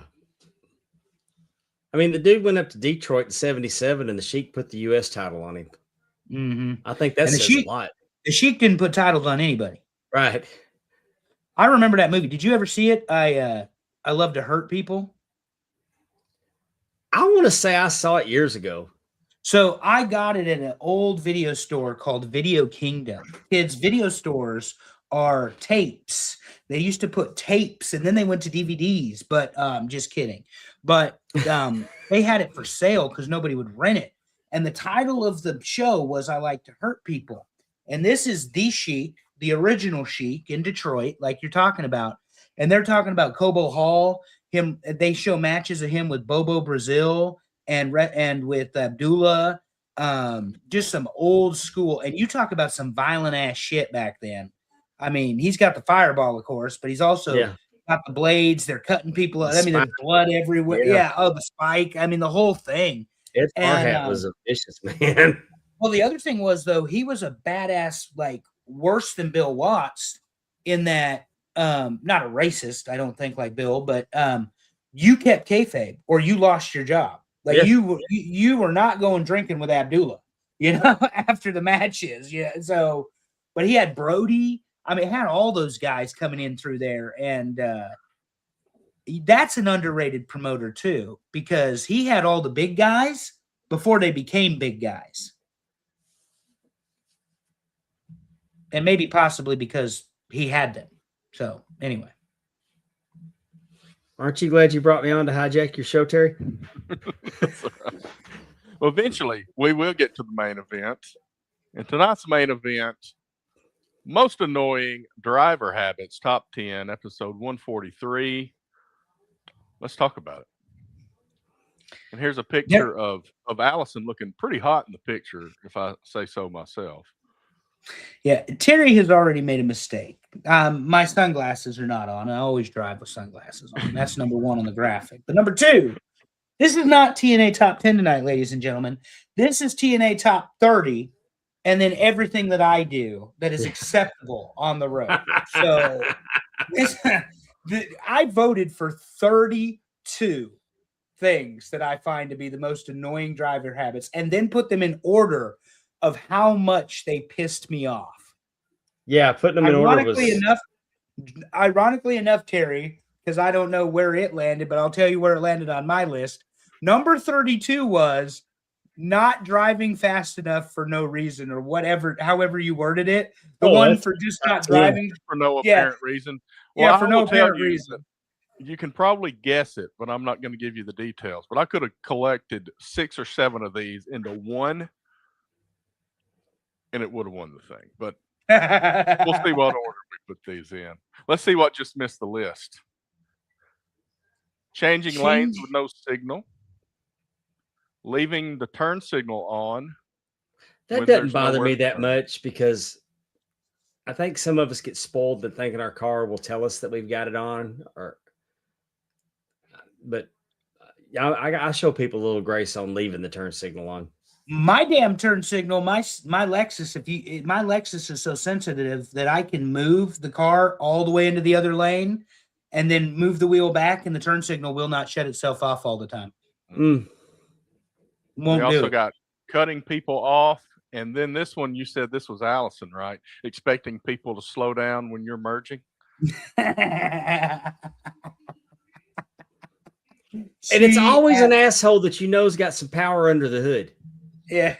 Yes. Yeah. Oh, I hate it when I see like a Corvette or a Mustang or something just trickling along on the road. It's like, what the crap? They act like it don't go, and you know it goes. Yeah. So the changing lanes with no signal. I guess we had multiple turn signal options. We had a lot of multiple options on here because there were slight nuance differences, and the details matter if you know Terry Weaver. But the changing lanes with no signals drives me fucking crazy. I understand everybody's got lane departure warnings, but bitch, give me the clue that you're getting ready to get over. Yes. Okay. I mean, seriously. Oh, I hate the ones that you know they're going to do it. Like there's a slowdown, or they got to get over. Yeah. And you know they're going to go for it. Yeah. They won't. And if they just turn the blinker on, it's like asking, will you let me in? It's the ones that do it. It's just the ones that do it that without doing it, they piss me off so bad. As to your point, Dave, you can see the sons of bitches coming. Like, you know who the bad drivers on the road are, and you don't know them from Adam, but you know they suck at driving. So, sorry, I had to stretch my leg there. But and while we got people in the chat, if anybody owns a Honda, did they tell you assholes that you own the road when they sold it to you? I've never owned a Honda. Me either. I've had plenty of Toyotas and a Nissan, but no Honda. I have a Lexus. So, and no, I've never owned a Honda. The cutting people off. Sometimes, I told you there were things that I do. Sometimes this is absolutely necessary. If that bitch is riding in the left lane and will not get the fuck out of the way, I will cut them off. But is it cutting them off if I'm polite enough to use the turn signal? No. I don't know. It's debatable. And the expecting people to slow down when merging is absolute fucking insanity. That on-ramp, I want you doing the speed limit when you hit the fucking entrance of it. So what about you ever get passed on the right side when you're gonna like somebody will, like, you're waiting because you're gonna get off. It's one of those long where you're gonna exit, and you're coming up and you're waiting for the solid line to finish so you can, because you don't want to cross, you don't cross the solid line. So you're waiting to get it, because you're going to exit. And some asshole jumps over and comes and blows by you on the right side on the off ramp. Oh. The thing I hate is the opposite of this. If I'm gonna merge, and then I found my spot, I'm easing into that spot, and then somebody slows down and closes up that hole I was going for. I'm like, you son of a bitch! I have it figured out. We've got we got a mix master that comes down like a stack. And as you're coming down, you're going to get on I-20. Mm-hmm. And as you're coming down that ramp, people will start, because there's lots of concrete and it's painted, but they'll start cutting across just to get into that left lane instead of riding it out and merging like you're supposed to. And those assholes drive me crazy too. Oh, I deal with that every day. I've got a left-hand turn about half a mile before the road merges. And I tell you, 2 miles before my turn, everybody has packed that left lane. It is ridiculous. It's impossible to get over there for my turn. It's crazy. Yep. Let's look at number 10, rubbernecking. Yes. Yeah. This did not make my top 10. But rubbernecking not either, but it was up there. Because you're about to be in the next accident because you're too fucking busy looking at whatever is going on the side of the road instead of what's in front of you. We have a lot of bad drivers in North Carolina. Incidentally, let me go on another tangent here, Terry, for a second. You guys both live in the lower South as well, so maybe this happens where you live. In the state of North Carolina, we have a lot of unlicensed drivers. Mm-hmm. Not just uninsured or underinsured, but unlicensed. These bitches will get pulled over by the highway patrol for speeding or whatever. They don't have a license. The highway patrol will hand them the speeding ticket and tell them to have a nice day. Yeah. Yeah. But have no driver's license. So apparently driving with a suspended license or no license in North Carolina is not really a big deal. It should end your trip for the day. I got broken up from rubbernecking at probably in my 20s because I came upon an accident and it was a motorcycle and I saw the guy laying in the road. Yeah. And I don't ever want to see that again. And so that'll change your opinion for sure. Yeah. I don't look because I don't want to look at something I don't want to see. Yeah. Yeah. I remember. And the rubbernecking just makes it worse too. If obviously they need to keep the lane clear, but let them do their jobs and just move on. One thing that wasn't on the list that should have been is when people use the access lane on the side when there's traffic and zip up to the exit or whatever, and there's like a wreck. It's like the freaking ambulance needs that. Mm-hmm. Exactly. It'll be selfish. But when I was in high school, they had this thing where they did like a fake wreck scene, and it was out by the highway in the front yard of the high school. So they had one cop that his job was waiting on rubberneckers and telling them, keep moving, nothing to see here, because they were eyeballing this fake wreck over in the high school parking lot, and they were slowing down. It's crazy.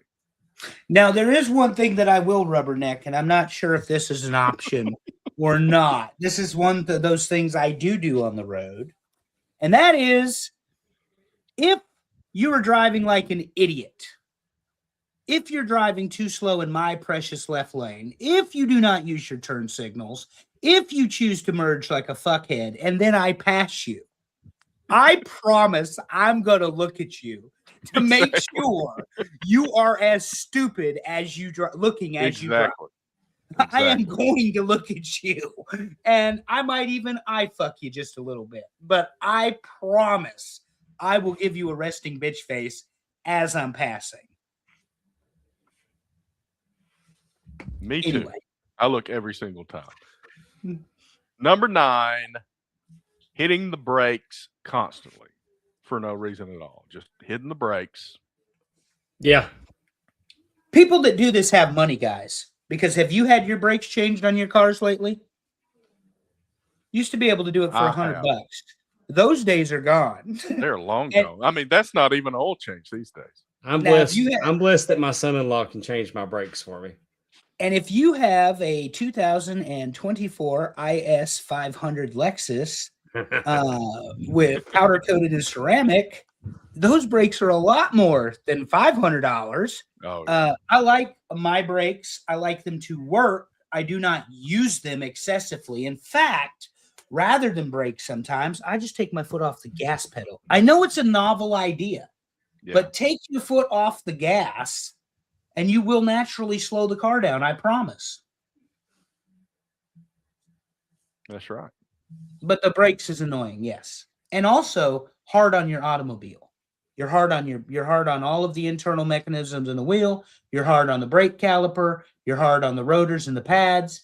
And then you wonder why you hear this awful sound when you back out of your driveway in the morning and hit that brake the first time.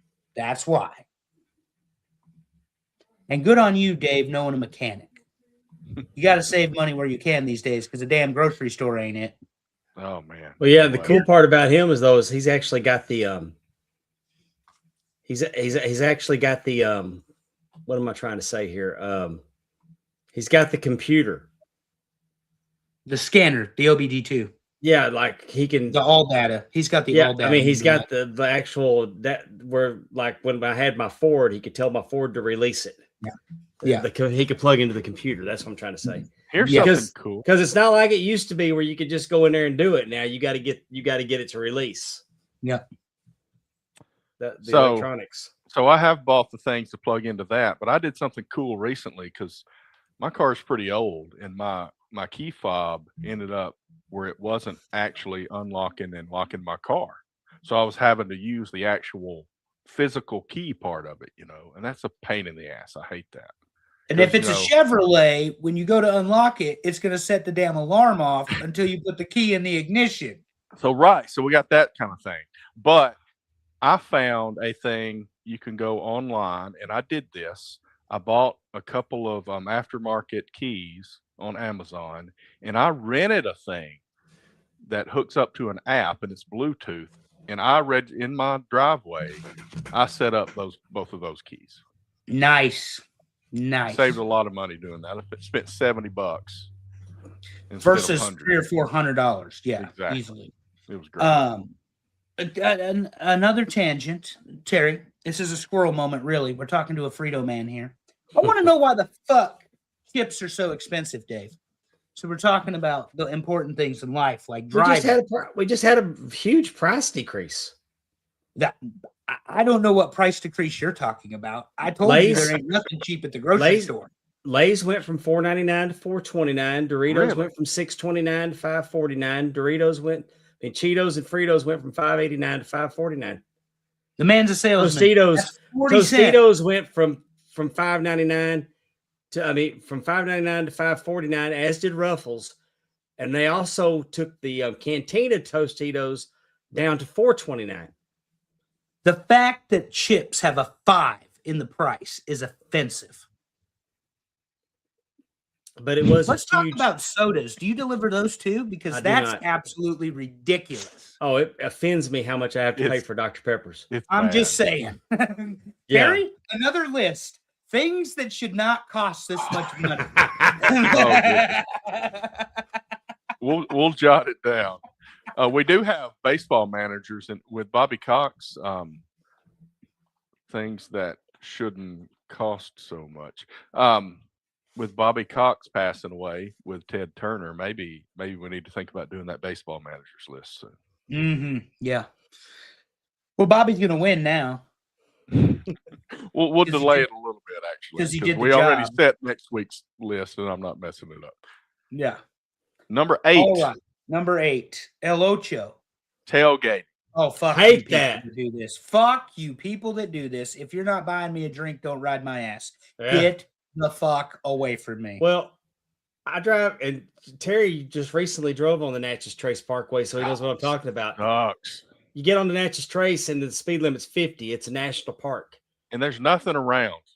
But it's great because you don't have, I mean, you can go, and I love driving it because I can go set the cruise control on 55. You can get away with 5 over. No red lights all the way to the highway. It's great, and it's beautiful. It's a beautiful drive.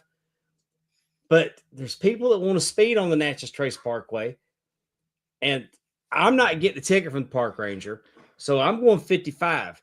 And they think if they can get up and ride my ass that they're going to make me, and they'll eventually have to pass me. But if they start tailgating me, I'll kick that bitch down to 50. Yeah. Well, I did get pulled over on the Trace many years ago. Oh, because it goes. So, how far is Natchez away from where you guys are? about 45 minutes. Okay, so it starts Natchez, Mississippi, and I guess it goes up into Tennessee. I don't know, but it went through the county that I grew up in Alabama, and it cuts the corner there and goes up into Tennessee, I guess. Well, there was this girl I used to drive to and see that lived farther west in Alabama, and I would hit the Trace for about a mile, and I'd hit like 65 because I don't care. I'm not on there long. Well, I got pulled over one day, but luckily there was somebody else in front of me, and they got the ticket. But he yelled at me, "Pull over!" and just got a strict warning. But let me tell you, she wasn't worth all that trouble.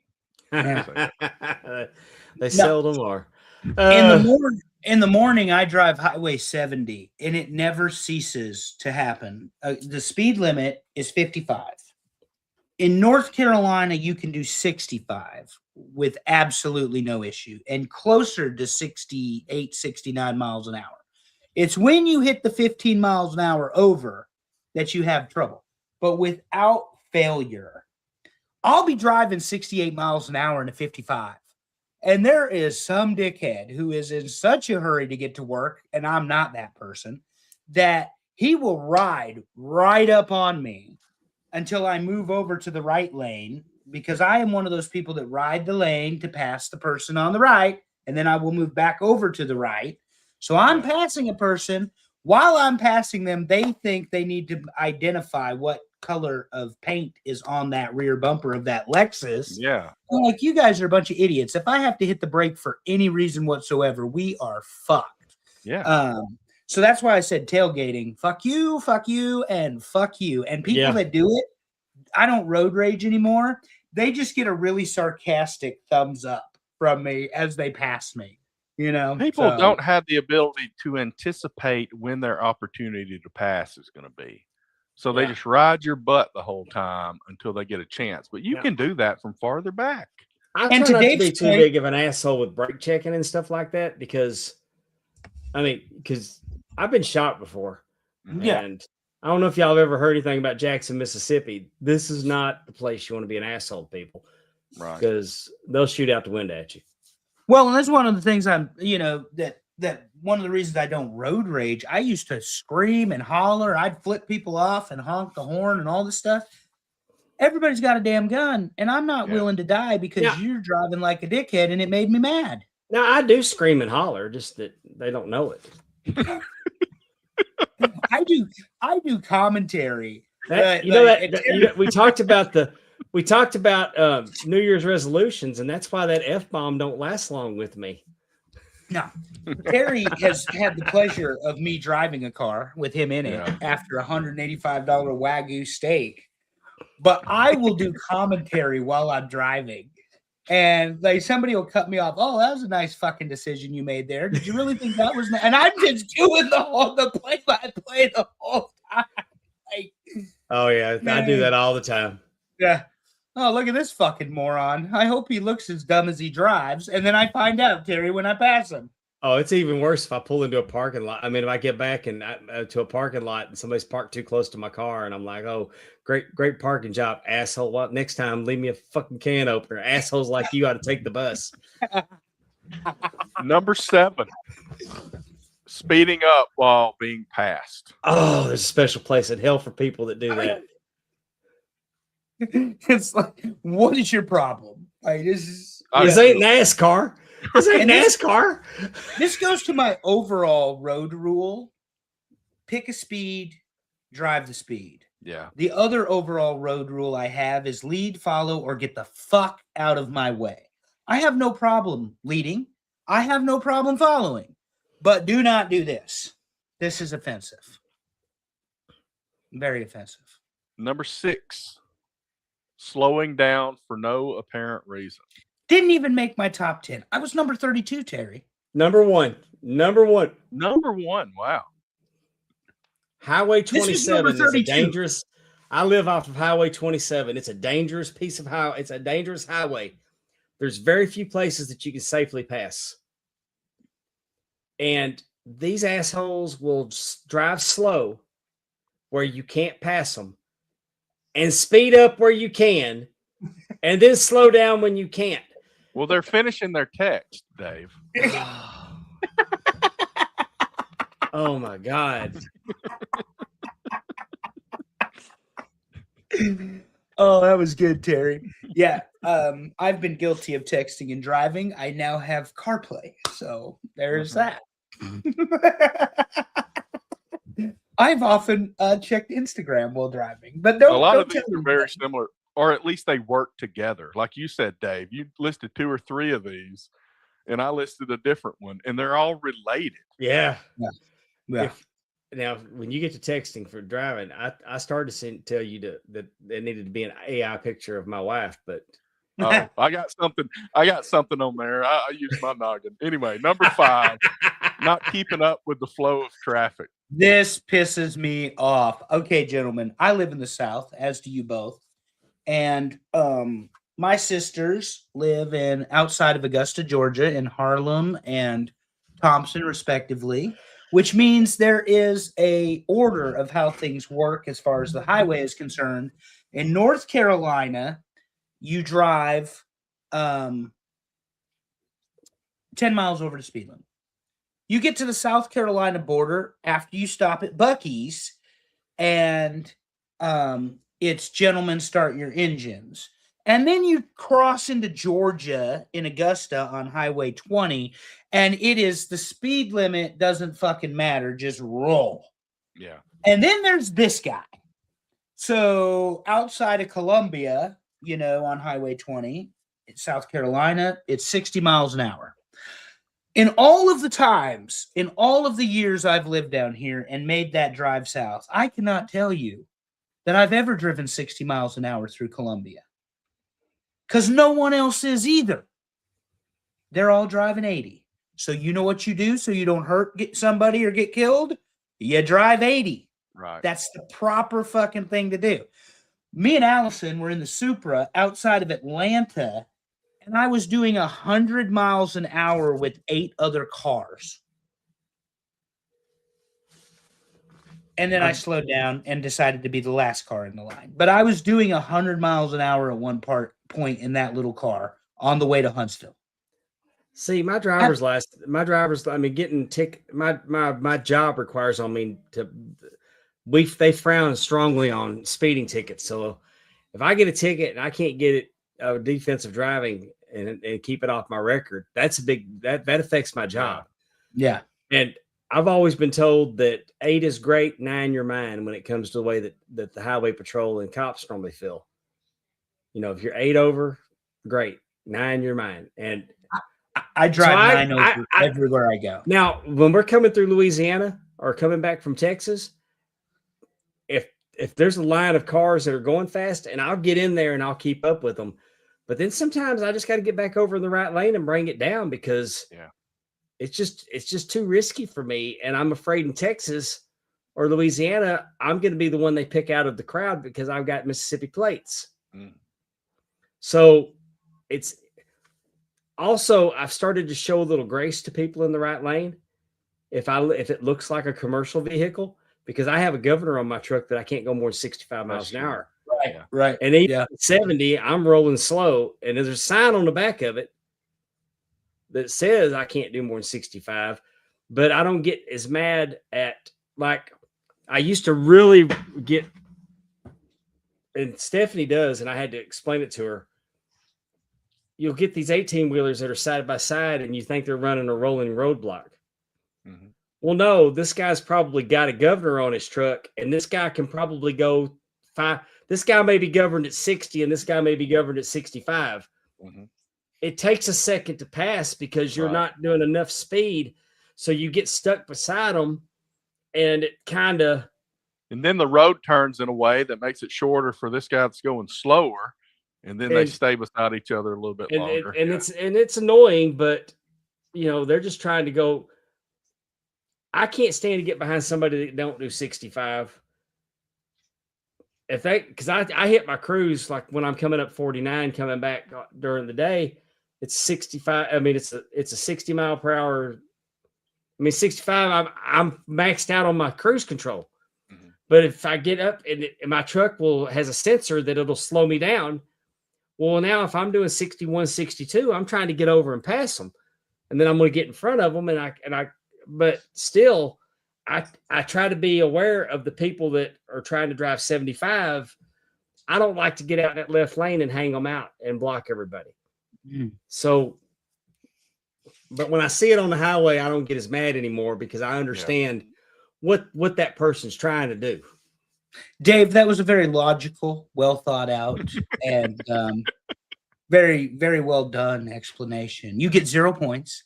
And I knew it was coming. those truckers are playing grab ass, and they are in the fucking way, and they need to move that piece of shit, as I've yelled at the car more than once, so that I can get down the road. Because the left lane belongs to passenger cars. Y'all bitches stay in the right lane. We ain't interested. I am Actually, definitely I'm a a right middle lane lane driver. guy. I'm a middle lane guy. So if there's multiple No, lanes, that's I'm a good. middle Yeah, lane guy.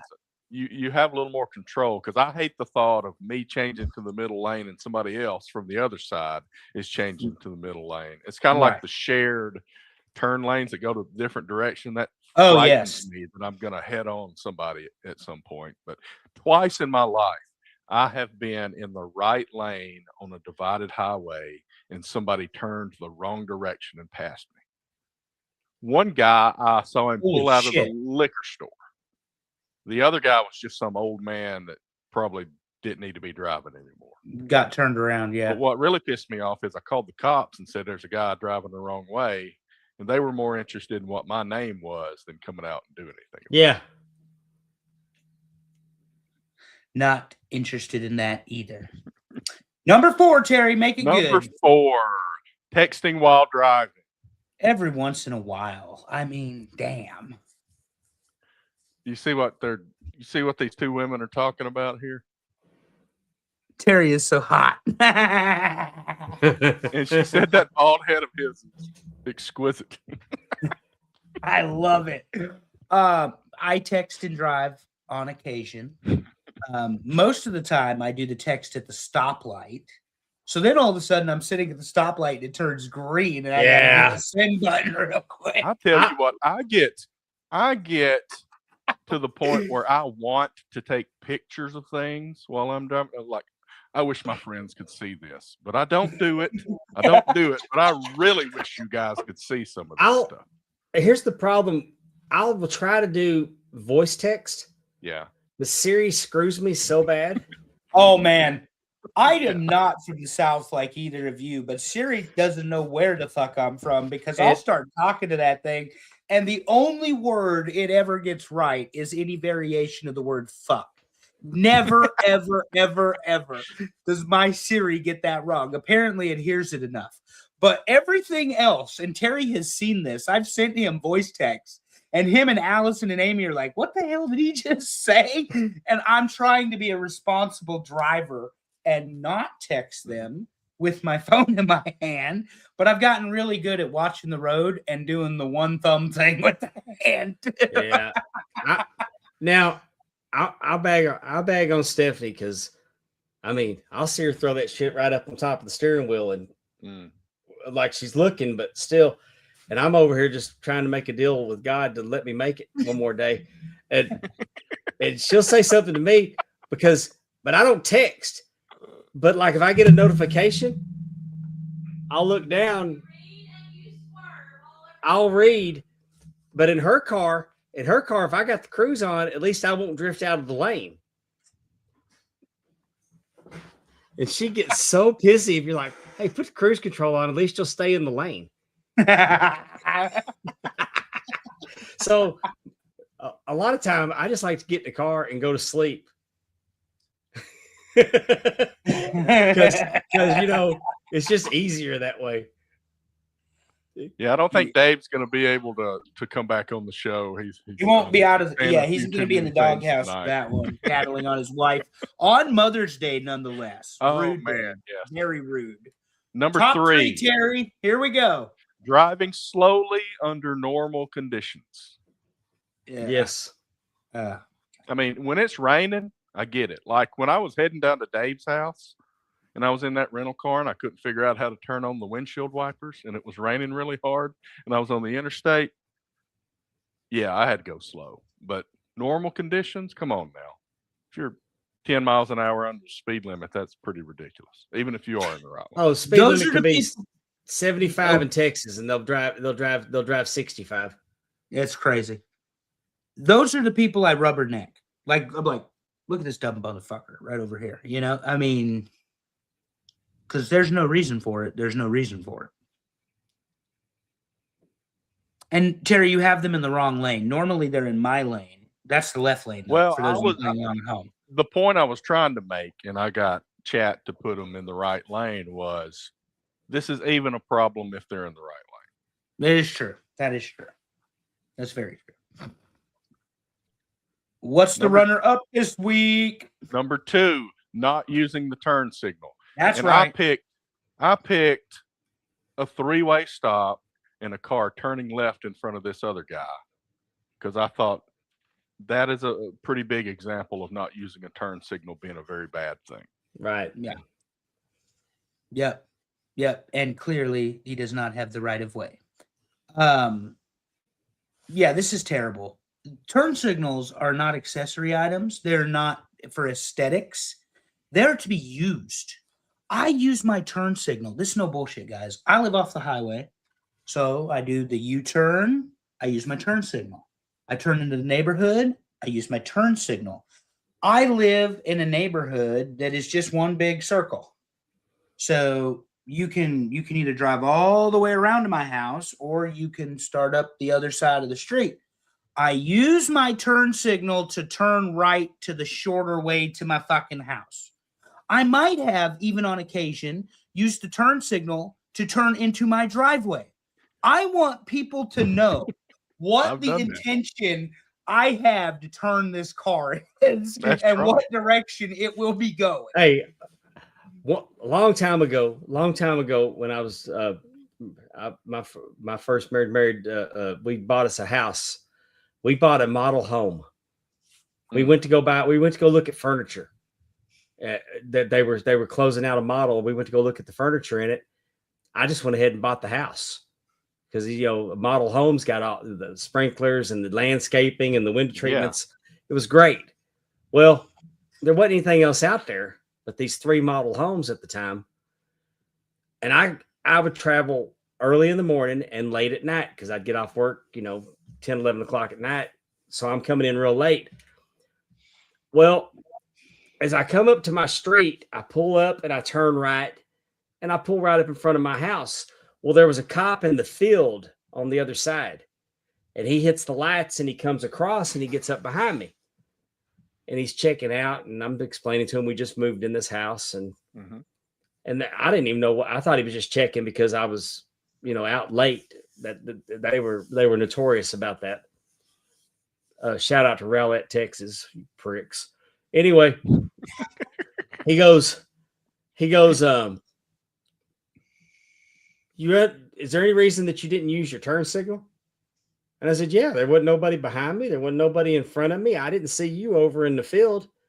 So there wasn't any point in using it. Because when you use your turn signal, use your turn signal, you're announcing your intentions to everybody. You're telling everybody that I'm going to turn. And if there's nobody around, then you're just talking to yourself. And he laughed. So No, I did I not. don't hear a ticket involved there. I did not So- get a ticket. Okay, I was that's waiting good. for you to say, and then he Yeah. wrote the ticket. I was Oh, waiting. Exactly. let me tell y'all while we're on it. Let me tell you about these pricks. One night, my there was a tornado down in Dallas. Tornado in the neighborhood where our grocery store was. So my uncle came over and picked up me and my dad, and we were going to drive down there and make sure the store was okay. And my uncle drove a Chevy Silverado with a Rolex conversion package on it. And I tell you that to tell you that when we get back, we're coming across the lake. As we're coming into the city limits of Rowlett, his radar detector goes off, and the cop turns around and follows us because of the time of the night where it is. Anyway, we turn on the street. He turns and follows us. As we pull up in front of my dad's house, he hits the lights and pulls up and asks what we're doing. And he goes, my uncle explains, hey, there's a tornado in Dallas. We went to go check, make sure our business was okay. He goes, okay. He goes, well, I just, there was a truck matching this description that robbed a construction site. So we were just checking. And my uncle called bullshit on it because who's robbing a construction site in a Chevy Silverado with a Rolex conversion package? And my uncle got ridiculous with like, no, look. And the guy tried to shine his light on the window, but it's the dark tint. So, that flashlight was just bouncing off. He couldn't see in there. Oh, God. And my uncle said, no, I want you to look. You ain't going nowhere till you search every inch of this truck. Oh, that's wonderful. Oh, that is wonderful. Yeah, I can't. Yeah, that they were just like the neighborhood. Yeah. I mean, when you look back on it, it was they follow me to work on my bumper all the way down Rowlett Road to the city limits, and at night. But I was leaving for work 5:30 in the morning. I was coming back 11 o'clock at night. Yep, because you had to be up to no good. Yeah. Had to be up to no good. Number one, no surprise, driving slowly in the left lane. This was probably a runaway. This might have been unanimous. Yeah. This is why you are all my people. Do not, under any circumstance, drive slow in the left lane. There are signs, ladies and gentlemen, that say, slower drivers keep right. Bitch, that's where you belong. Stay out of my lane. I believe it's a law here now. Yeah. Oh, they'll ticket your ass in North Carolina. Yeah, you'll get ticketed now.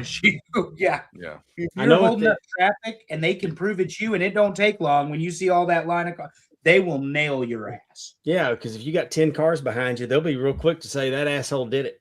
Yep. And they will nail you. But yeah, you ever get behind anybody? You ever get behind anybody that pisses you off and you wish that you had the power to wave your hand and make them flip off the road and this is even better. And this happened to me Friday. I'm on a service road and it's a stop sign and there's a stop sign here. And then you can come across and there's another stop sign so you can turn on the highway. Well, there's a car that went and they're waiting to get on the highway and I got my blinker on because I'm next to go, but this truck just couldn't be bothered and he took my turn, which really pissed me off. Oh, and man, I'm driving down thinking, I hope I see this son of a bitch upside down in the ditch. I hope there's a cop that's got him pulled over. I'm gonna slow down, roll down the window and laugh. Oh, I mean, just those are the kind of things that when I'm driving, always the best when they're pulled over farther ahead. Yeah, always. Oh, and it happens on the trace.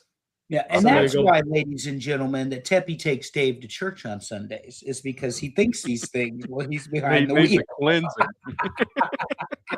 Yeah, but if I ever actually see that happen, if Homeboy was in that pickup truck yesterday with upside down in a ditch, it would have done a lot for my faith. Let's run down the top 10. Top 10 most annoying driver habits. Number 10, rubbernecking. Number 9, hitting the brakes constantly. Number 8, tailgating. Number 7, speeding up while you're being passed. Number 6, slowing down for no apparent reason. Number 5, not keeping up with the flow of traffic. Number 4, texting while driving. Number 3, going slow during normal conditions. Number 2, not using your turn signals. And number 1, driving slow in the left lane.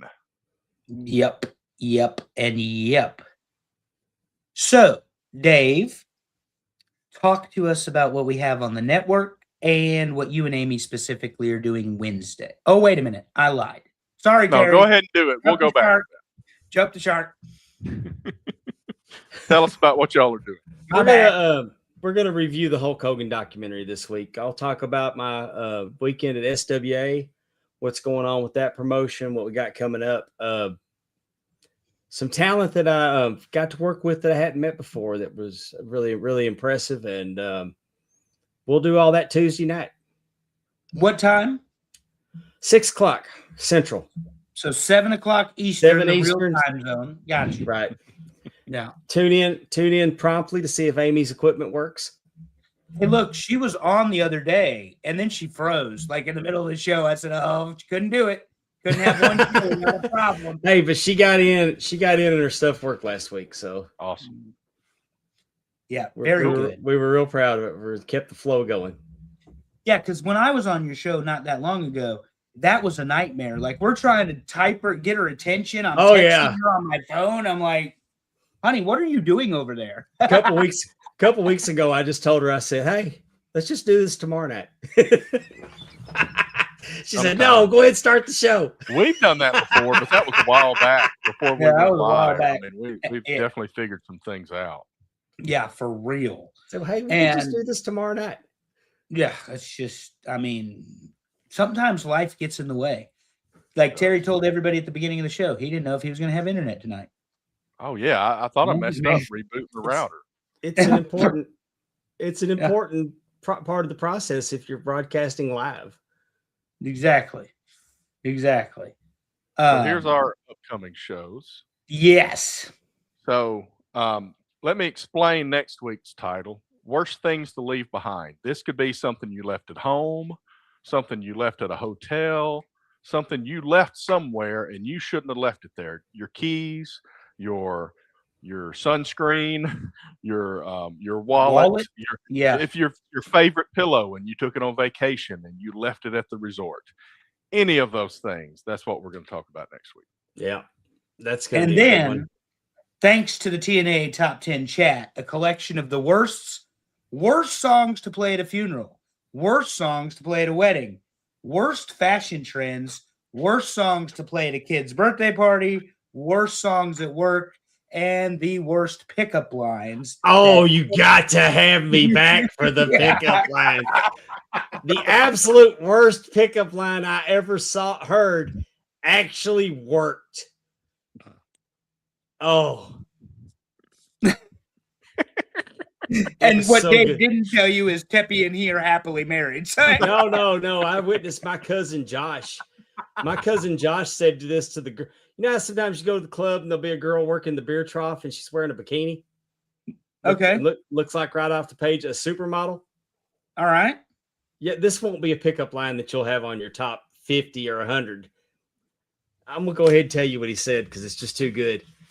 He walks up to her and he's getting the beer and he looks her right down and he goes, "You are so goddamn fine that I would eat the corn out of your shit." When she goes on break, he's got her up against the wall with his tongue down her throat. Oh my goodness. It worked.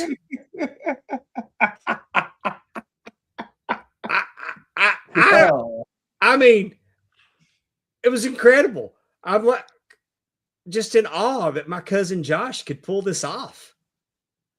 Fresh out of the military. Yeah. Say it with confidence, and all of a sudden, it works. It tickled her fancy for sure. Oh. I just happen to be able to say it in English and Spanish. Wow. So, anyway, shout out. So, hey, feel free to use that and get back to me and see if it worked for you in 2026. Maybe I don't like corn on my pizza as much as I thought. So let's move on. That band is called. This has been episode 143. May 10th. If you don't make that a choice on the poll, Terry, you don't have a hair on your ass.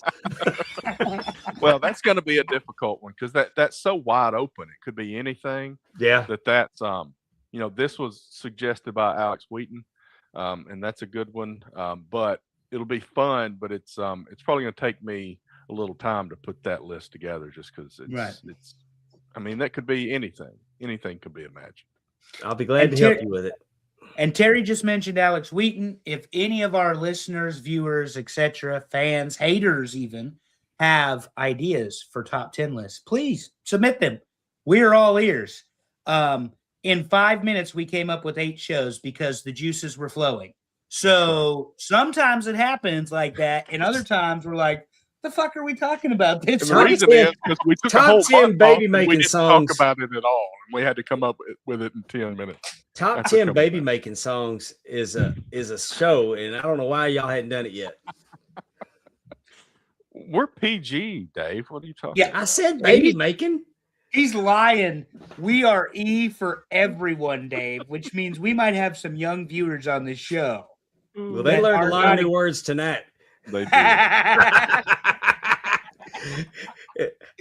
Hey, and I hope one of them goes to school tomorrow and tells the teacher, "You are so fine." Well, it's the last week of school. They'll just roll their eyes and send them to the next grade. Yeah, tell that hot teacher at school that act like her ankles hate each other. Thank you, Dave, for showing up in Allison's absence. We hope you are feeling better when you hear this. If you listen to us, Allison, we love you, and happy Mother's Day, and happy Mother's Day to everybody else. And that is a wrap. And as always, love your people. Tell them you love them. Make it weird. See you next time, everybody.